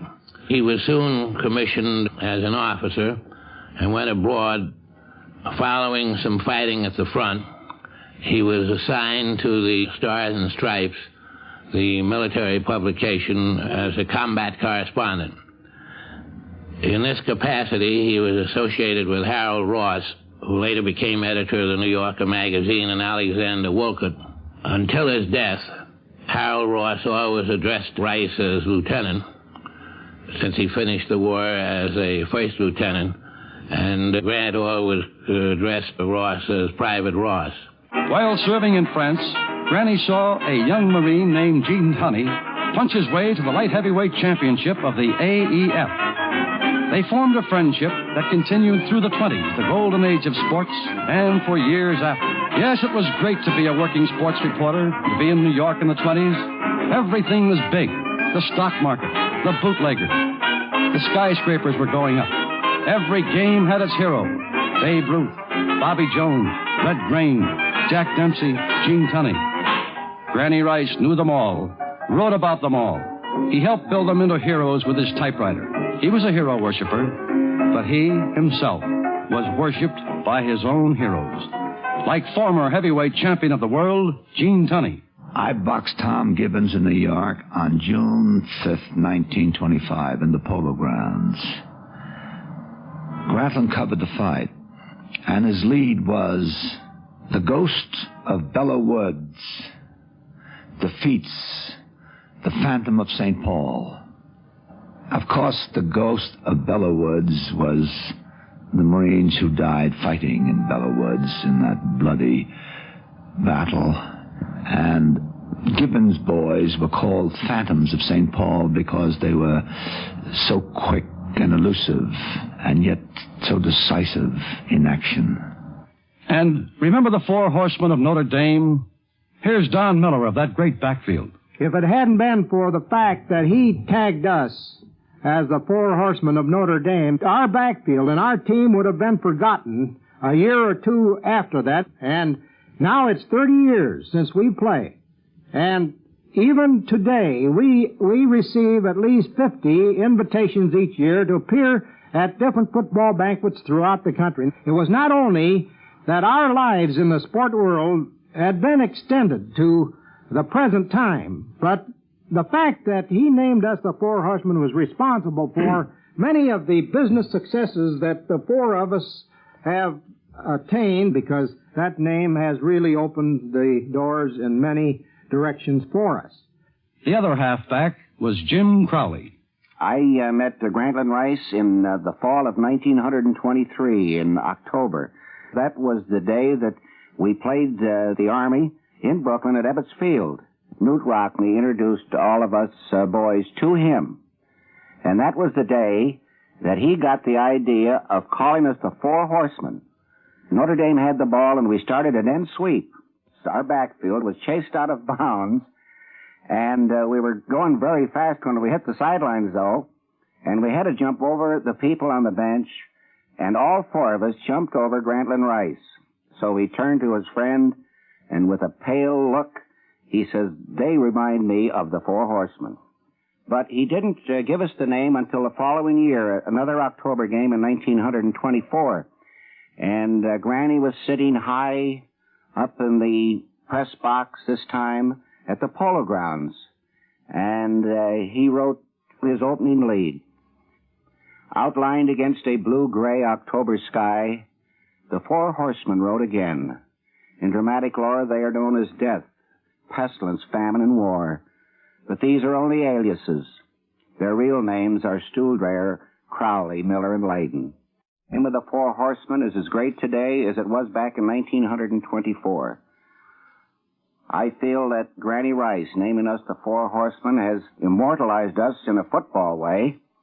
And if we hadn't been named the Four Horsemen, I am sure that we would have been just another fairly good backfield that was turned out by the Fighting Irish of Notre Dame. Away from the sports arena, Granny liked to relax. Among his many recreations, he was fond of hunting, but with certain reservations. One of his favorite hunting companions was Frank Stevens. I have hunted with him in Nova Scotia, Maine, North and South Carolina, and he was always a grand companion. But Grant was never a fellow to climb over the mountains and through the dales and get up early in the morning. I would consider Grant a very gentle hunter. He did not like to kill game, but he would go with the boys and not interfere with their pleasure. If they were successful in bringing in a moose, a bear, a deer, he was always delighted. He did his little stuff around the camp if we needed any wood and carry the water or help to cook. And he wasn't averse to mixing a cocktail for the whole trip. To Granny, hunting was a cruel sport, but many people consider prize fighting a cruel sport, and it is. Yet, Granny was very fond of boxing. You ask me what attracted Grantland Rice to prize fighting? Again, Gene Tunney. Grant, like a great many of the poets of the past, intellectualized boxing. Bernard Shaw wrote the finest book on boxing ever written, Cashel Byron's Profession. Lord Byron boxed every day with his instructor, Gentleman Jackson, who had been heavyweight champion of England. Poets all the way down through history have loved the cheek-by-jowl quality of prize fighting. The greatest reporting ever done in history of the world was by Homer, and it was mostly about prize fights. Granny followed the custom of the eternal poet. He intellectualized and glamorized prize fighting. Grantland was a poet first in everything. He was a poet first. Only he amongst the sports writers would know of the golden age of Greece. That was the time of Pericles. So Grantland Rice referred to the decade of 1920 to 1930 as the golden age of sports. I not only admired Grant's poetry, but more than anything about Grant, I admired his memory. He and Billy Phelps and I had a spring and fall golf game in New Haven. William Lyon Phelps was a professor of literature in Yale. After every shot, they'd be quoting poetry from Keats, Shelley, the great poets of the past. And Grantland on poetry was comparable to John Kieran. He knew his poetry, and of course he sang it so beautifully. John Kieran talks about Granny's own poetry. Well, it's what you call homely verse, sentimental, but it's good sentiment and it's good verse, and I think it certainly will last. Grant knew that he wasn't writing as well as Shakespeare or Keats or Shelley, because he knew them and he loved them, but at least he was following in their footsteps, and he was giving way to the same urge that they had to sing. He was a very wise man of great integrity and principle. And when other big men of the country met him through their interest in sports, they were immediately impressed with the fact that he was just as big a man in a way of character and intelligence and integrity as any man they ever met. On that same subject, Rube Goldberg. He was a great friend of Teddy Roosevelt, the son of Theodore. This was Teddy Jr., and they both were great students of poetry. And I've sat down with them at the little club we belonged to, the Coffee House Club, and they would be exchanged. It would be almost a contest as to see which one could remember certain classics correctly, and they would rattle off poetry by the hour. I heard him recite Longfellow's Endymion right through, and also some of Swinburne's ballads, and he would go right through to the end without missing a word. And then there was a little group which included among its members sports cartoonist Willard Mullen of the New York World Telegram and Sun. This was the Village Green Reading Society. Wait, maybe I shouldn't bring this up. The Village Green Reading Society is sort of like Berzelius or Skull and Bones. If you should mention that name in my company, I have to get up and leave the room. But we'll skip that. Now the society is not truly active since Granny's gone. But like Topsy, it just growed. when Herman left the point, Herman Hickman left the point to go to Yale, take head coach job there, Granny said, we ought to go up there and see old Herman. Well, it just happened that Tim Cohane and Red Smith, Frank Graham, and myself got with Granny and drove up there. We went out to see practice and then repaired to Herman's little shack. As he says, he's too poor to paint and too proud to whitewash, but we sure did turn out some good meals up there. Granny Rice's big contribution, he'd buy a watermelon and plug it and then turn a bottle of bourbon upside down in it and leave that all day. That was sort of dessert. But after this dinner, we would all sit around and read poetry. Granny Rice, of course, didn't have to learn anything. He could talk in poetry. I wouldn't say the spirit would have to be on him, but I've seen him. We'd be in a general conversation, and all of a sudden he'd come out with a quatrain that was right pertinent to the subject that we were discussing, and it would scan and be to the point, too. They knew Grantland Rice. Tonight's Biography in Sound will be continued after a 10-second pause for station identification. Now, to continue our Grantland Rice story, here again is your narrator, Tom Manning.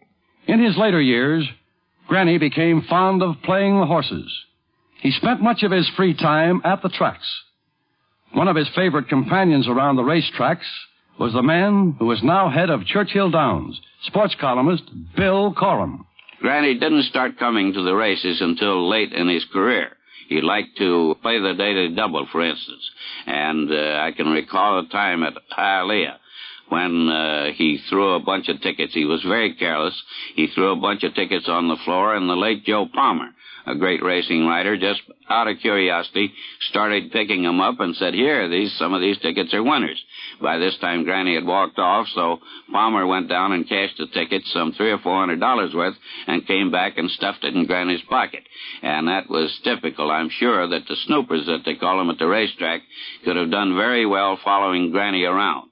Because he played so many horses, he didn't know quite what he was playing much of the time.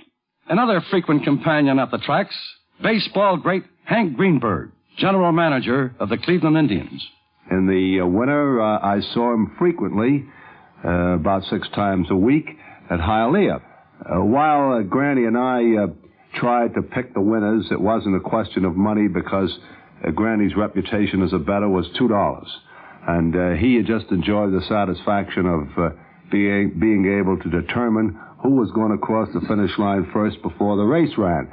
And his way of doing it was a process of elimination. He would ask for tips and try to dope out the horses that wouldn't run, and then he'd finally get down to the last 3 and bet on those. Well, I guess that's one way of picking them. I guess everybody has his own system. There are many stories about Granny at the racetrack. All his friends have their own particular favorite. This one from sports columnist Red Smith. We used to go south together almost every spring, and one of Granny's favorite places was little old kind of beat-up Sunshine Park down outside Tampa, Florida. We'd go there together. It's a kind of shoeless Joe of a racetrack, a clearing among the palmetto thickets, and Granny loved the place for its informality and all. One time they named the Daily Double after Granny. They called the first race the Grantland and the second race the Rice, because Granny, who loved to play the horses anyhow, had a special affection for the Daily Double. He used to buy tickets of every conceivable color and combination in the double. So it turned out that he had 2 tickets still alive after the first race, which, had he won, would have been worth about $1,200. And good, deeply devoted horse player that he was excited going for that $1,200. But his horse was beaten by a nose in the second race. Now, he had agreed to go out on the track after the second race, in the winner's circle, rather, and to present a trophy to the jockey who won the second race and completed the double. So he was out there, bleeding, of course, from the heart, and the jockey was saying to him, Mr. Rice, my horse was trying to quit all the way down the stretch. I had everything I could do to hold him together. And Granny, smiling benignly for the photographs and presenting the trophy, was saying softly, why didn't you let him quit, you little rascal? Why did $1,200? Well, I guess, like everybody else, Granny hated to lose those close ones. Now, we mentioned a short while ago that sports reporters do a lot of traveling. Granny traveled a lot, all over the country. But traveling with Granny had its problems. Bill Coram knows about that. Granny wasn't a man of tremendous sense of humor, nor was he a fellow who created stories. He was just the one that most of us liked the most, I'd say. Sure, we had arguments, but they was the sort of arguments in which nobody was mad. He always liked to travel in a little gang. He was never a fellow who wanted to be alone. And partially, I guess, that explains one of his weaknesses. If he had been alone, he probably would have missed more trains than any man that ever lived, because he was careless about time and sort of childish about getting a reservation and which station the train was going from or which airfield the plane was flying from. And he sort of did need, in that sense, somebody to take care of him, competent as he was in his own field. Grant wasn't a fellow who planned things very carefully. Clarence Buddington Kelland. For instance, if we were going down to Columbus, Ohio to see Texas Christian and Ohio State play football, Granny would call up and say, well, meet me at such and such a train tonight. Well, I'd meet him at such and such a train, and then when we got there, we'd discover that the train went from the Pennsylvania station instead of the Grand Central at which we were present. I remember once we got down to Columbus to see this football game. It was a terrible day. Raining, blowing, it was almost a hurricane. And we had to walk from our hotel out to the stadium where the game was because we couldn't find a taxicab. And we got to the gate, and Granny pulled the tickets from out of his pocket and handed them to the man at the gate. And the man looked at him and looked at Granny and looked at me and said, "These are no good here. These are tickets to the polo games at Meadowbrook, Long Island." Great as he was and famous as he was, he never realized that he was a celebrity. New York Journal American columnist Frank Graham. Granny also was very careless about tickets. He had a secretary to get the tickets for him and actually pinned them in his pocket.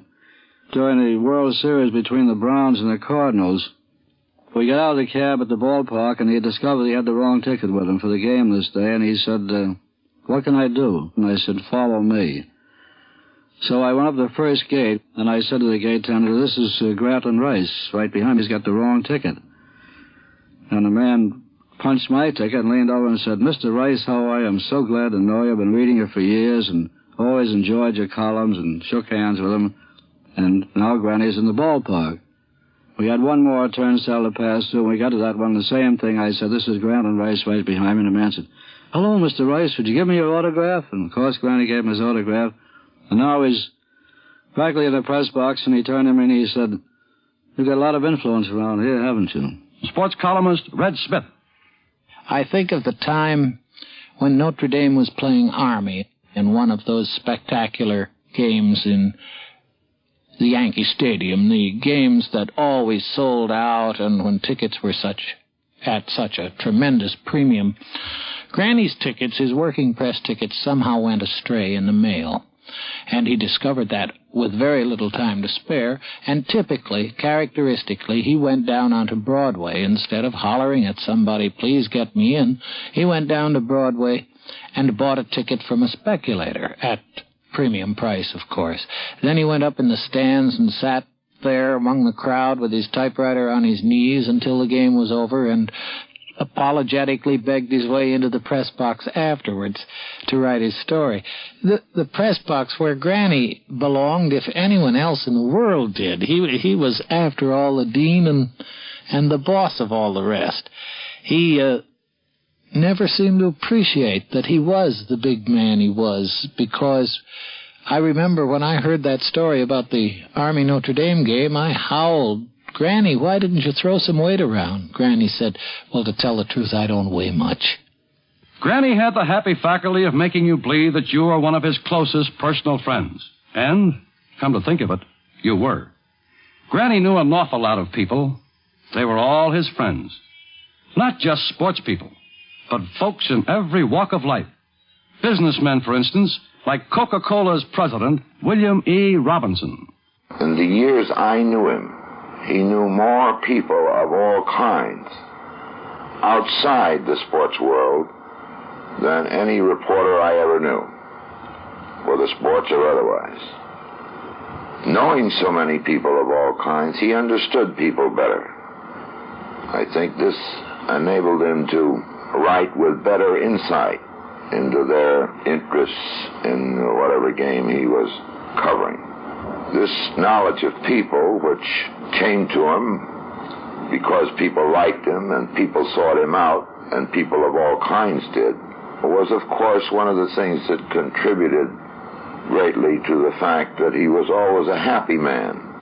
Now, I don't want you to get the idea that Granny Rice was always full of sweetness and light. You had to stay on your toes around him. Ask Willard Mullen. Well, Granny is pictured as being a very paragon of virtue. He was, I guess, but a lot of pixie in him, too. He had a lot of wonderfully dull needles that he would stick in people and sit back and laugh.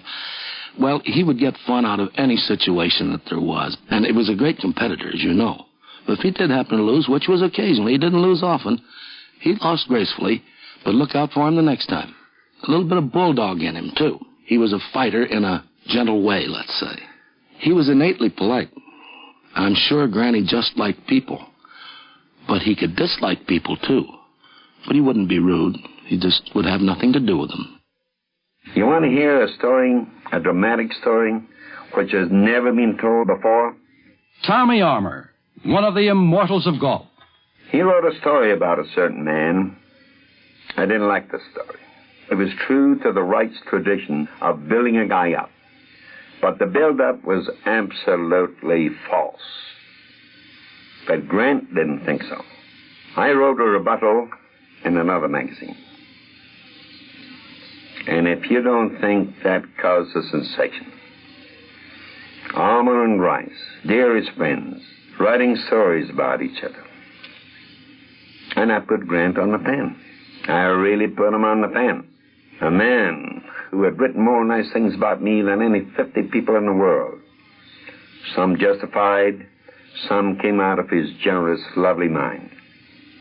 I accused him of writing a thing which was wrong, was false. And it was. Time marched on, a couple of months. We met at a gathering point, and here we were, head to head, face on. He passed me. He didn't talk to me. If you don't think that cut me right to my Scotch heart, that cut. We lived on the same floor. I went up to go to my room. He was leaving his room, and we walk along the corridor, and we face each other. Nobody in the place. Just he and I, in the dark corridor. He was just going to pass me. I say, Grant, there's something wrong. There's something wrong with life and man. If people who like each other as much as you and I do can't have a difference of opinion, there's something wrong. He put out his hand. He said, Tommy, I was wrong. Yes, Granny was a very human guy. He had a tiny streak of vanity, and he had a right to it.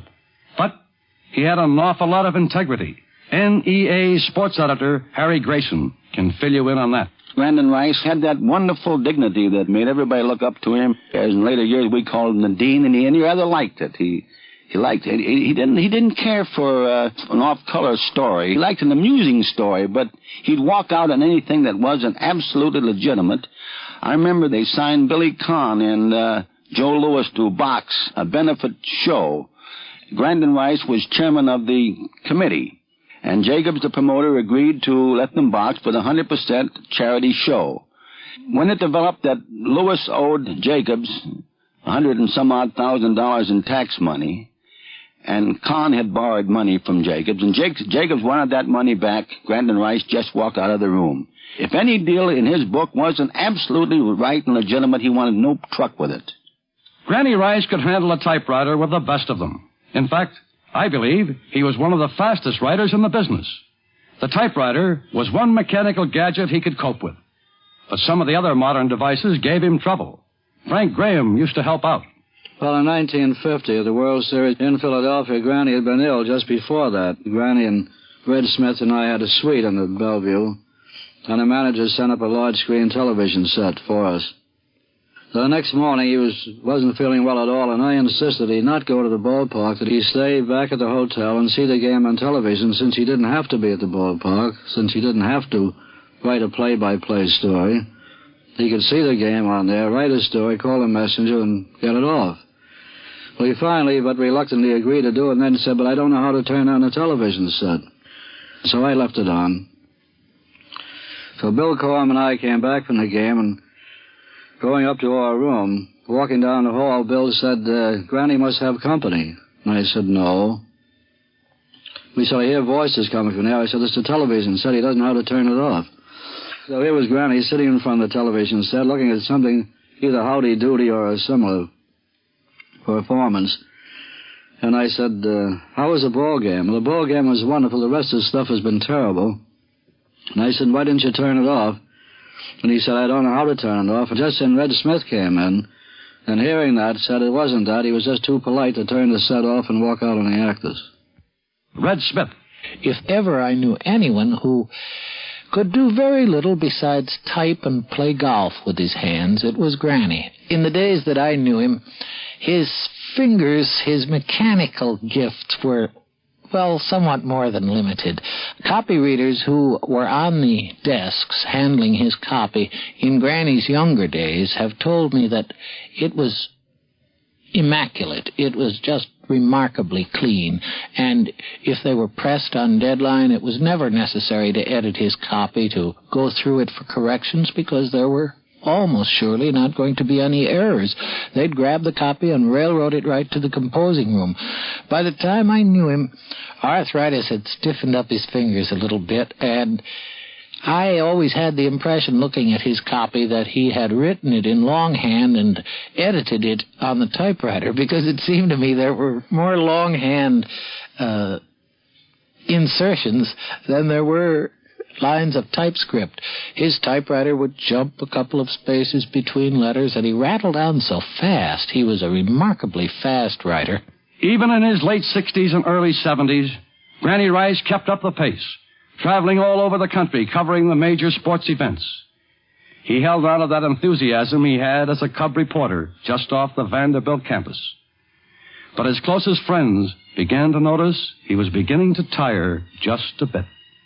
Joe Stevens, executive vice president of the Stevens Catering Company, discovered this one night in 1953.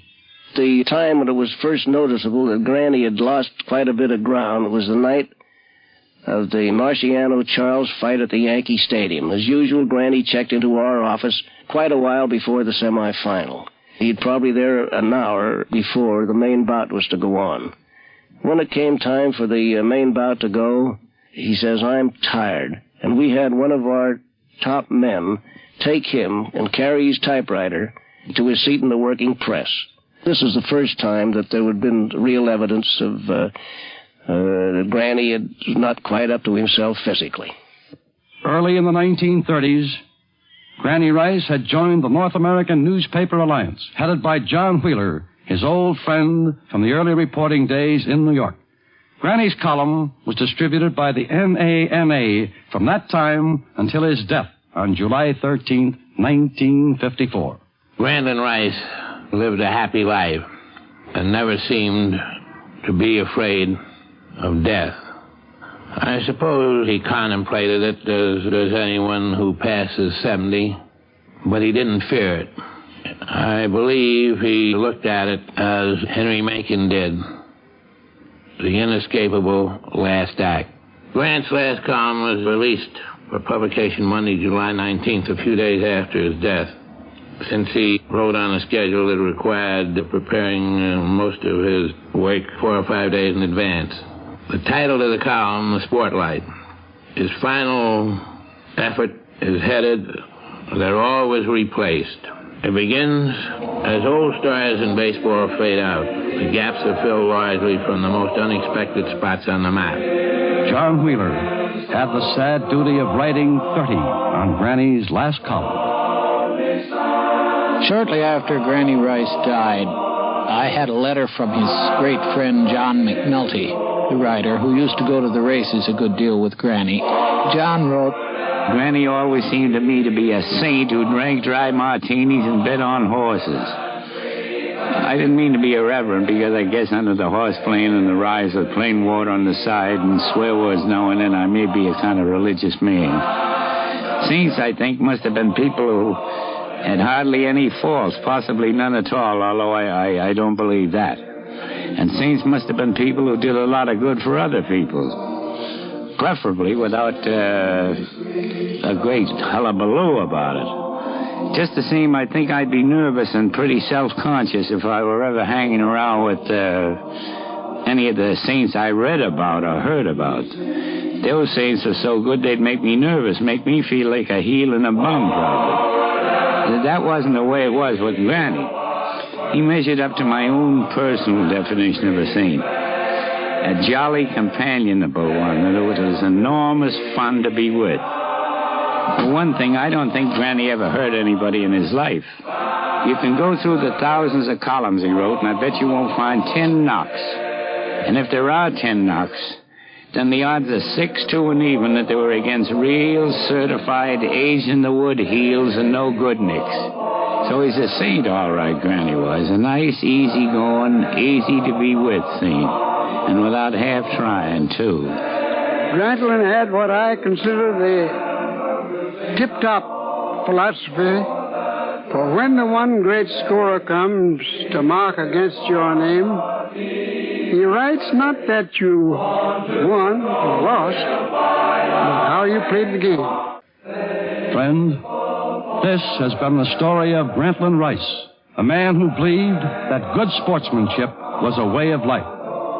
I suppose that many of you listening in knew Granny. If so, I hope we brought back some fond memories. But if you never knew Grantland Rice, well, you missed something. This is Tom Manning. Granny, wherever you are, thanks and good night. You've been listening to another transcribed feature of NBC's Biographies in Sound, presented every week at this time. They Knew Grantland Rice was written and edited by Elliot Frankel and Pat Tracy, produced under the supervision of Arthur Wakely for NBC News. Your narrator was Tom Manning of WTAM Cleveland.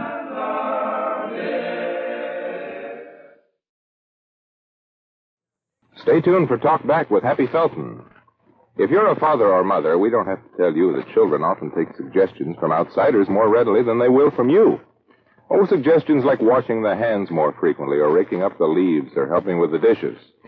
Well, if your children suddenly start volunteering their services, the chances are they got the idea from ABC's Saturday morning program, No School Today. You'll enjoy No School Today as much as the kids do. It's a get-together with the youngsters and gives you a chance to relax. Remember to listen to No School Today on Saturday morning. Say, we've got a real familiar face showing up today, with a familiar figure and an even more familiar laugh to go with it. Can you recognize who this is just from hearing?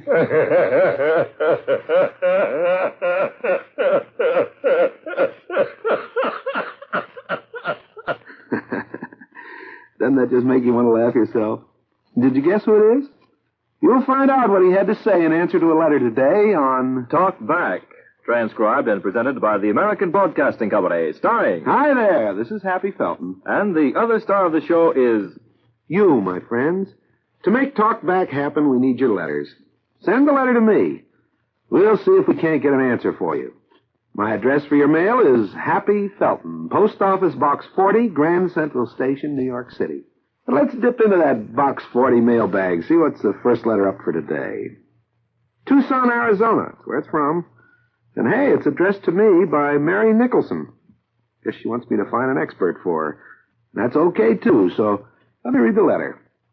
Dear Happy Felton, can you tell me how to solve this problem? Are others fools same as me, or am I the easy mark? Many times I have been touched for a loan when friends or relatives were hard up.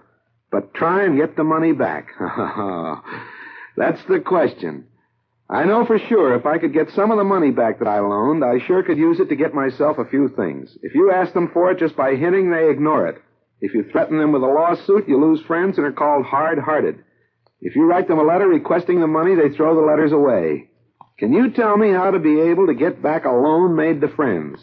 Yes, I know when you turn them down, you're no good. I had it happen even in the family. Sincerely yours, Mary Nicholson. Okay, Mrs. Nicholson, I guess I know how you feel. Hey, Hap, can you let me have 10 till Wednesday? Only Wednesday generally turns out to be doomsday. But we've got an answer from Mr. Joseph Field, whose name is on the shingle of the Field Adjustment Bureau, who are in the business of collecting bad debts. Talk back, Mr. Field. The truth is, Miss Nicholson, that people should always be prepared to either lose a friend or a relative when giving a loan of money. For the loan of a few dollars, say about 5 or 10, those I call a mere touch, you really can't do too much on those small loans. But when it comes to a bit larger, believe me, it is just as easy to say no, regardless of the borrower's circumstances. There are many people who are approached for a loan and who seem to have a stock phrase by saying, "Gosh, I don't have any ready cash, and I don't know when I can expect some." It is true that the excuse may sound fishy, but it would be enough of a hint to the borrower, and he may not think much of you then. But that will wear off a lot easier than were you to give a loan and try to get it back at a later date. Well, now, Mary Nicholson, let us get down now as to how you can really collect your money. First, I must ask you whether you have any proof whatever of those loans that you have made. You must remember, going into an agency for your collections, you must show definite proof, whether it be an IOU, a letter, or something definitely to show that that person had borrowed some money from you. Now, in the event that you shouldn't have any of that proof, I would suggest that you sit right down, write a letter to those people that owe you the money. Don't be harsh, because you must remember that you've got to get your proof on these loans. Just in a mere way, ask them when they can pay you back this money. They will reply to you, no doubt, saying that they can't pay you at the present time, but possibly at a later date. That is good enough for you. That is the proof that you need for the loan which you have given to these various people. Now it is a question of turning your account over for collection, because there is no doubt that all the methods that you have tried have failed you. You bring all this proof into an agency, whether it be myself or anyone else. We would contact the individual that had borrowed this money from you. And be assured, Mary Nicholson, that no harsh methods are used. Very often we bring out the true sense of this honest debt which you have loaned to them. And we are very often in a position to work out a very nice arrangement of weekly or monthly payments. Have no fear of giving your matters over to any collection agency. Thanks, Mr. Field. There you are, Mrs. Nicholson. I'd like to add something to the advice, too. When you're downtown in Tucson marketing this afternoon, drop in the public library. Read over part of Shakespeare's play called Hamlet. Look up Scene 3 of Act 1. Besides all the talk, we're sending you a 5-piece set of Hammercraft Club aluminum, the waterless cooking utensils. Rutherford, Illinois is the next postmark. It's a letter from Mrs. Alice Bjorkland. She's quoting a little Shakespeare, too, to start out her letter. Let me read it to you. Dear Helena Rubinstein, to die or not to die? That is the question. As I approach the dread 40-year mark, my hair is practically gray. And while my husband says definitely not to have it dyed, I notice his eyes follow younger-looking women with hair of one shade. I would like some expert advice on this subject, since I have heard that dyed hair makes your face look older, showing up small lines. Sincerely, Mrs. Alice Bjorkland. Okay, Mrs. Bjorkland. To die or not to die? That is your question. Helena Rubinstein got your letter, and she asked her niece, Mala Rubinstein, to answer it for you, since that's sort of her department over at her body and fender works establishment. Talk back, Mala Rubinstein. Oh, definitely. I feel, Mrs. Bjorkland, that you should do everything to improve yourself. If you feel that your husband's eyes follow the one with the rather blonde, brown, or a medium brown, or reddish hair, by all means, just do it the way he likes it. Besides, I feel women not only now tint their hair, they just make up their hair something extremely new. If you don't like it, you don't have to live with it. You can just wash it out right off your hair. Remember one thing, Mrs. Bjorkland, that when you do put the rinse or the special dye in your hair, which I know is going to be very becoming. Do not forget to do something about your skin, because sometimes it is necessary to add that little silk foundation in color that is a little yellow and a little more rose. Your lipstick, instead of bluish, might be a little bit more pink, more on the tender pink side.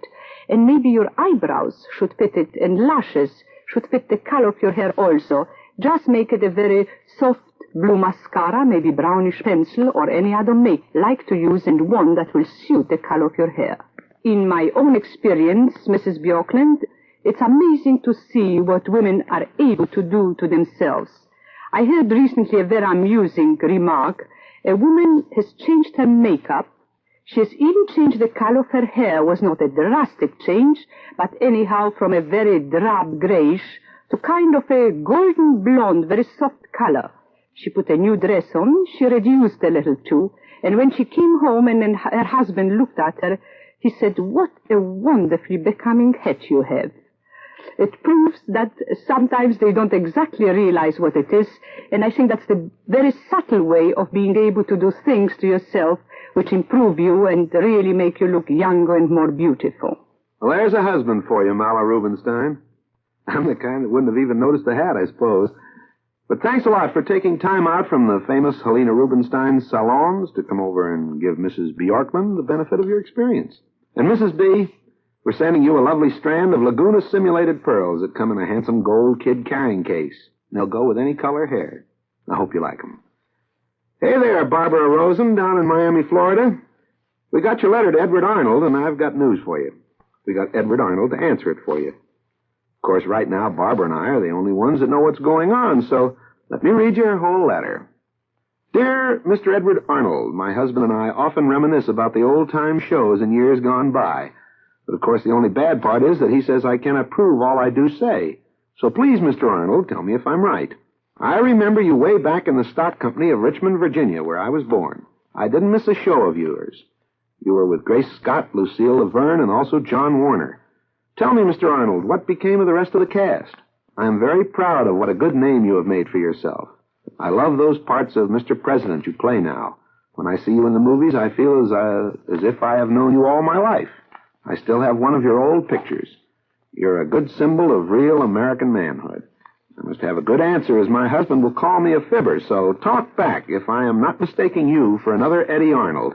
Yours truly, Mrs. Barbara Rosen. Okay, Mrs. Rosen. Edward Arnold got your letter, read it over, and it sure started a flood of his recollections. Mrs. Rosen's waiting for you to talk back, Eddie, so it's up to you. Thank you very much, Mrs. Rosen, for your nice letter, and I'm happy to be in New York, so I'm able to answer it personally. Thank you for saying that you remember me way back in the stock company days of Richmond, Virginia. Of course, this is going back, I think, somewhere between 1912 and 13. I'm not sure. Now, in that cast, first I must tell you, I was never with Grace Scott, who I remember very, very well. John Warner was her leading man, and I was the leading man for Lucille Laverne. Those were the members of the company, and Arthur Berthlet was the director. Now, what became of these people is hard to tell. Of course, you know John Warner died. Where Gracie Scott is, I don't know. Of course, she was a very popular girl there, and Frank Morgan is still alive, who was a member of the Gracie Scott Company. And, as you know, Lucille Laverne passed on. This is not very cheerful news to you who wants to find out what became of people. We're only put on this earth for so long, after all. I probably am one of the fortunate ones of that group who survived, and I'm still going strong. Of course, you know, Mrs. Rosen, at the time we're talking about, I was a very young man. I had nice, wavy, curly hair. I was tall and slim.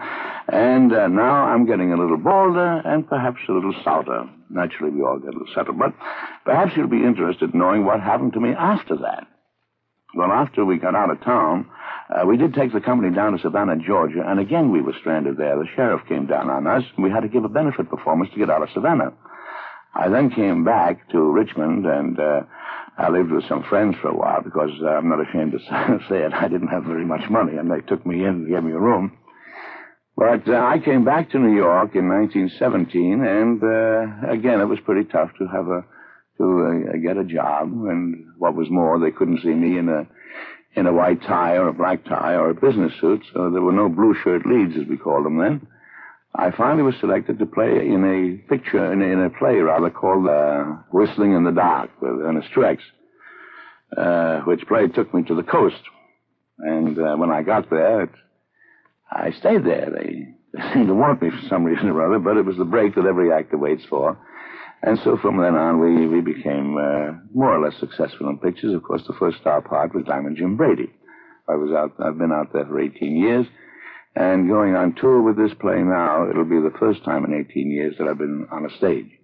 But if you have a chance and you come to Washington, I open there at the Gaiety Theater, and I'll be there 2 weeks, and I'm quite sure that I will remember your name. And if you want to come backstage and say hello and have a little chat and go through the old days, nothing would please me more.